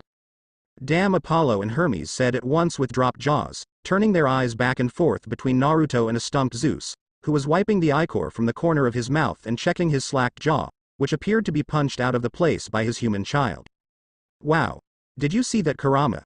Naruto said in amazement while looking at his right hand, which had returned to normal. I think that with this new hand I really don't need to transform my whole body to fight. I agree, but was it necessary to do that? Kurama asked, sighing boringly. Well, he did, but he was stopped when his mother swatted him on the back of his head slightly. No fighting between family, understand? She told him with a motherly glare, the kind of eyes a mother gave to her child when she caught him with his hand in the cookie jar. Huh, yeah, but he does deserve it for cheating on you, Naruto said firmly. Athena told me everything after she called Dad father. I knew something was off with these gods thing. During the teleportation, Naruto was able to force the goddess of wisdom to tell him everything, and to say he was shocked to know that his father was literally a man whore was an understatement, cheating on his mother for thousands of years without stopping. Having a punch to the face from his son was the least kind of punishment Naruto could think about. So you know? Naruto nodded his head without even turning around to look at Zeus. From now on you better watch your move, old man, or I am going to kick your ass. Naruto turned around and glared at him with a smirk before turning around to look at his mother. So Mom, can you introduce me to the rest of our big family? He asked with a happy smile. A palm then collided with his upper back in greeting as he stumbled forward to regain balance. Looking at the side, the blonde saw a handsome-looking teenager about 18 or 19, with sandy blonde hair and outdoorsy good looks, a bright and playful smile and a look that just screamed movie star. The guy was very tall, taller than him by almost a head, and was dressed in jeans, loafers, and a sleeveless t-shirt. But what surprised him the most was that his face greatly resembled a certain feisty moon goddess. Yo little bro, Apollo said with a bright smile. I take that you already know little sis over there. He pointed his thumb at Artemis, who was crossing her arms underneath her chest, but instantly turned to glare daggers at Apollo. Apollo for the 1000th time, we're twins. The goddess of the moon scolded. Plus, mother birthed me first. Whatever little sis, don't call me that. Naruto chuckled a little at the brother and sister's bickering. Well, good to see you, Apollo. Naruto grinned at him. The name's Naruto. I know fish cake, Apollo said with a hint of humor in his tone and held out his fist, which Naruto punched it lightly. Now we're talking, guys. Shinning's smile stood no chance against this guy's bright smile. Naruto was sure of it. So, I take it we're half brothers? Naruto grinned at him. That's cool with me. He didn't have any problem with Zeus' other children. It just made the family he always wanted bigger. How do you do, Naruto? A middle-aged man with a muscular build, curly black hair, blue eyes, elfish features, and a sly grin approached him. He was wearing a black suit and his shoes. The coolest thing about this man Naruto could think about was his shoes, which had a pair of tiny wings flapping slowly on each of them. I am Hermes, god of messengers, astronomy, thieves, roads, swordsmanship and speed. Yeah. Athena forced me to remember every single detail. Naruto nodded his head, glancing at the goddess of wisdom a little before turning his eyes down Hermes' shoes with excitement. Can those things, let you fly or something? You mean like this? Naruto whistled when Hermes' body was lifted off the ground and floated on the air with the help of his magical shoes. Where can I find one of those? Naruto asked, amazed. Suddenly, a thick and powerful scent of perfume hit his nose, the kind of perfume Ino and the more girlish girls of Konoha would use, but about 100 times or so stronger. What do you want, Aphrodite? Naruto could hear annoyance in his mother's voice as the most beautiful and attractive woman he had ever seen in his life slowly approached him with an alluring smile on her face. How cold of you, Hera, the goddess of love giggled, her blue eyes fixed on Naruto. Well, hello there, handsome. Her voice was sweet. He could hear Artemis sniggering mockingly behind him. Any advice about her, Kurama? Naruto asked his partner. This woman smelt exactly like trouble. She made his instincts go haywire. Athena never mentioned anything about this woman during her lectures, and since she definitely didn't forget to, there must be a reason when the goddess of wisdom decided to not tell Naruto about something. Let's see. The fox scratched his chin slightly. Your mother once told me about her, Aphrodite? The goddess of love and beauty? Oh, Naruto nodded his head. His mind replayed Artemis and Zoe's reaction when he asked about whether or not they had a love gods. And also of lust and sexuality. Naruto nearly fell face first to the ground when it came to keep a close relationship. Maybe she is only second to your dad. Hera always complained about her. She cheated on her husband. Who is your brother? Kurama groaned. These humans' relationships were too complicated for his liking for her lover, who is also your brother. Oh, I think I get it now. Naruto, at the outside world, slammed his fist into the palm of his other hand. Surprise everyone, I think I read about these kind of girls in a book Athena lent me. Oh, and? Aphrodite asked sultrily, slowly closing the gap between them. Let's see. The right word is, floor, no, score. Athena instantly knew what Naruto was going to say, whore. That's it, you're a whore. He declared like it was the most obvious thing in the world, leaving everyone stunned and froze in absolute shock. Aphrodite felt like her world was just shattered right in front of her eyes after hearing Naruto calling her that, a whore. She had been called that many times before, to the point she was now completely immune to insults, but those insults were never said by a male. Most of the time it was Artemis, never a mortal man like him. And that pissed her off to no end. Sorry. She then used her charms peak. But what did you call me again, Naruto dear? Kurama roared out in laughter before shaking his head, reacting rapidly and negating the affect of the goddess of love's charms peak. She is using her godly power to charm you, Naruto the fox warned. Be careful. Sorry, but that won't work on me. He took a step forward and used his index finger to flick Aphrodite on her forehead, strong enough to push her down to the ground and stun her momentarily. Aphrodite gasped in shock when she fell on her backside. Her charm speak failed. Her charm speak never failed before. Not even the gods themselves could withstand the effect of her full-powered charm speak. If you know what is good for you, Aphrodite, she heard Hera's voice talking to her through telepathy. Stay away from Naruto. He isn't someone you can play around with. The goddess of love bit her lips. It seems that she would have to wait for another opportunity. Naruto turned his head to the next god who was slowly approaching him. He was a huge and ugly lump of a man with his shoulders at different heights and a huge, bulging, misshapen head and his leg in a creaking steel brace, with a wild brown beard that sparks fire from time to time. He was the only Olympian he saw so far to show such extreme physical injuries. However, he was also very muscular. His face is red, lumpy and covered with welts. "Hello Naruto," greeted him politely. "Hello Naruto." Hephaestus' voice was deep, booming, and rumbly. "I am Hephaestus and I am your brother." His eyes glanced to Hera slightly but quickly returned to Naruto quickly. Naruto saw bitterness inside his eyes, and as you can see, But Naruto stopped him by stepping forward and wrapped his arms around his brother's neck in a brotherly hug, grinning from ear to ear as he held the god of smiths and craftsmanship in his arms. Hephaestus was stunned and looked at Naruto in confusion. None of his siblings, especially a certain warmonger, had showed this much brotherly affection towards him like Naruto. "You have no idea how much I wanted to meet my, well, full-blooded siblings," he chuckled when he saw Zeus look down and guiltily. "But what happened to you? You seem like someone who had been ran over by a train." "Well, as I was saying," Hephaestus said, his usual permanent scowl disappeared. "I am not the most handsome kind of gods here." "Nah. You're cool to me." Naruto patted the mon's muscular arm playfully. "I heard that you're very smart and talented in making things. How cool is that?" Never judge a book by his cover. Hephaestus might be ugly, but he was extremely talented and could make almost anything. Having such a cool brother like that was something he always wished for in a family. "Well, if you say so, brother." A smile made it to his face when Hephaestus nodded his head at his younger brother. "Hey mama's boy." Voice laced with arrogance made Naruto turn his head slightly to see a rather tall handsome man with scarred cheeks and an oiled crew cut. He wore black jeans, combat boots, a leather duster, and muscle shirt with a bulletproof vest and an iron padlock necklace, red-tinted wraparound sunglasses to cover his flame-filled eye sockets. "Come and greet your big brother." "I take it that you're Ares," Naruto said blankly before a blank smile spread out on his face. "Well, hello. Show some respect to your elders." Little punk Ares pulled out his massive knife and twirling it in his hand. "The only reason I didn't gut you right here for that disrespectful greeting is mom and dad's presence here. And the only reason I didn't do anything to you yet was because mom doesn't want violence between family members," Naruto said lazily. "I like that kind of tone. Watch your steps, punk." He walked towards Aphrodite and grabbed her by the arm. "Let's go, Dite." "Hey, let go of me." Aphrodite shook her hand from the strong grip of her lover, feeling rather annoyed by his sudden action. "So, I take that she's your wife, nay?"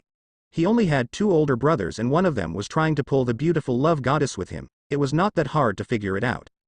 "Yes, she is," Hephaestus grumbled. He used to love her a lot, but after 3,000 years of being cheated on constantly, he didn't feel any love to the love goddess anymore and would happily divorce to her if his mother allowed him to. Too bad for him, thought. Hera was the goddess of marriage and there would be absolutely no chance for him to have their marriage bond broken. Ares left the place while mumbling about going to the mortal world to find a woman, as Aphrodite had refused to go back to his place this time. "And nice to see you too, brother," Naruto shouted over. The love goddess turned around and winked at Naruto, who just laughed forcefully at that. From what Kurama told him, Aphrodite was a woman with a happy-go-lucky attitude and immunity to insults similar to him. She was someone who usually just shrugged off insults and lived her days without caring about it one bit. Naruto could already see himself in a future with Aphrodite poking her head into every single corner of his life, as the goddess seemed to take a liking to him already. Oh, how right he was. Forget about it. Now Naruto looked around. Where is this super kind goddess of the hearth and family, who Athena told me about?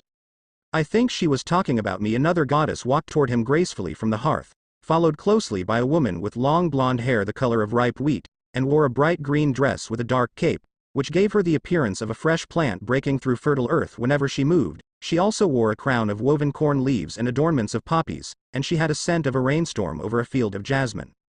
Unlike Aphrodite, whose beauty seemed otherworld, the goddess of love didn't have the kind of natural beauty Hestia, the goddess of the hearth, had. She was sweet and beautiful in an unpretentious way. She had an honest smile, warm brown eyes, and black hair that framed her face in ringlets. She wore a plain, modest brown dress and kept her hair tucked under a linen shawl. Aunt Hestia, right? Naruto smiled and hugged the black-haired woman tightly, who welcomed him with a tight hug. Welcome to Olympus, nephew. She smiled warmly at him after pulling back and welcome to the family. Thank you. Aunt Hestia. Naruto smiled and turned to the last woman. And your Aunt Demeter, right? Why yes, I am the goddess of the harvest. Nodded her head. Tell me, Naruto, do you like cereal? She asked hopefully. No. Truthfully, it is one of my least favorite meals. Naruto shook his head and Demeter was taken aback by his declaration. I like ramen more. He smiled sheepishly. The blonde hair woman shook her head before turning away, huffing and flashing away with a scowl on her face. Did I say something wrong? Of course not, Naruto. Hestia shook her head with a kind smile. She is just upset that you don't like cereal, that is all. Ahem. Zeus cleared his throat. Now if everyone is done with their greetings and introductions, I would like you to all return to your duty. We can't leave the world running without the gods watching over it. Then I will return to the hunt. Father Artemis was the first one to say that to the king of gods and put a hand on her lieutenant's shoulder, flashing both of them away in a silver flash. Naruto, if you need any help, feel free to ask, Athena told the blonde, who nodded gratefully, before flashing away as well. See you later, handsome. Aphrodite approached Naruto and tried to kiss his cheek goodbye, but the blonde blocked her lips with his bandaged hand. Ah, you're no fun at all, she winced playfully, playing hard to get. With that, she teleported away in a thick cloud of perfume, returning to her duty of spreading love and broken hearts all over the world. Naruto coughed while using his hand to blow the perfume away. Hard to get, he didn't even understand what she mean by that. Naruto, if you want any kind of ninja weapon made or just want to chat, feel free to come over my forge, Hephaestus offered. Are you kidding me? Of course I will. He then reached his hand into his pocket and pulled out a kunai. Check this out. I don't think this world has this kind of metal, so have a look at it. The god of smiths nodded his head and disappeared. Oh yeah. I think it is about time I ride my baby around the world again, Apollo said cheerily to Naruto. Sayonara bro. Naruto chuckled when the god flashed away in a blinding flash. If you need ant delivery maid, or just want to hang out, contact me, Hermes said, cause I am the fastest being alive. He teleported away as well. My place is here. Hestia walked toward the main hearth and sat down. You three should go somewhere else to have a family bonding moment. You don't have to tell us, sister, both Zeus and Hera said at the same time before leading Naruto out of the throne room. Line break, damn, Naruto muttered, standing at the cliff of Olympus with his hand leaning against the barrier, looking at the city below. You mean this mountain actually floats in the sky? Even from this place, high above the clouds, Naruto could hear the sound of bustling in the city, with strange vehicles and people in strange outfits. He was looking at the city from the cliff of Olympus with his father, who was standing next to him with his back leaning against the barrier. Hera, who decided to let Naruto have a few moments with his father, who didn't give a very good first impression to his son, had gone somewhere else and would return later. Naruto could also see a lot of tall buildings, called skyscrapers, from this position as well, actually amazed by the capability of the humans of this world.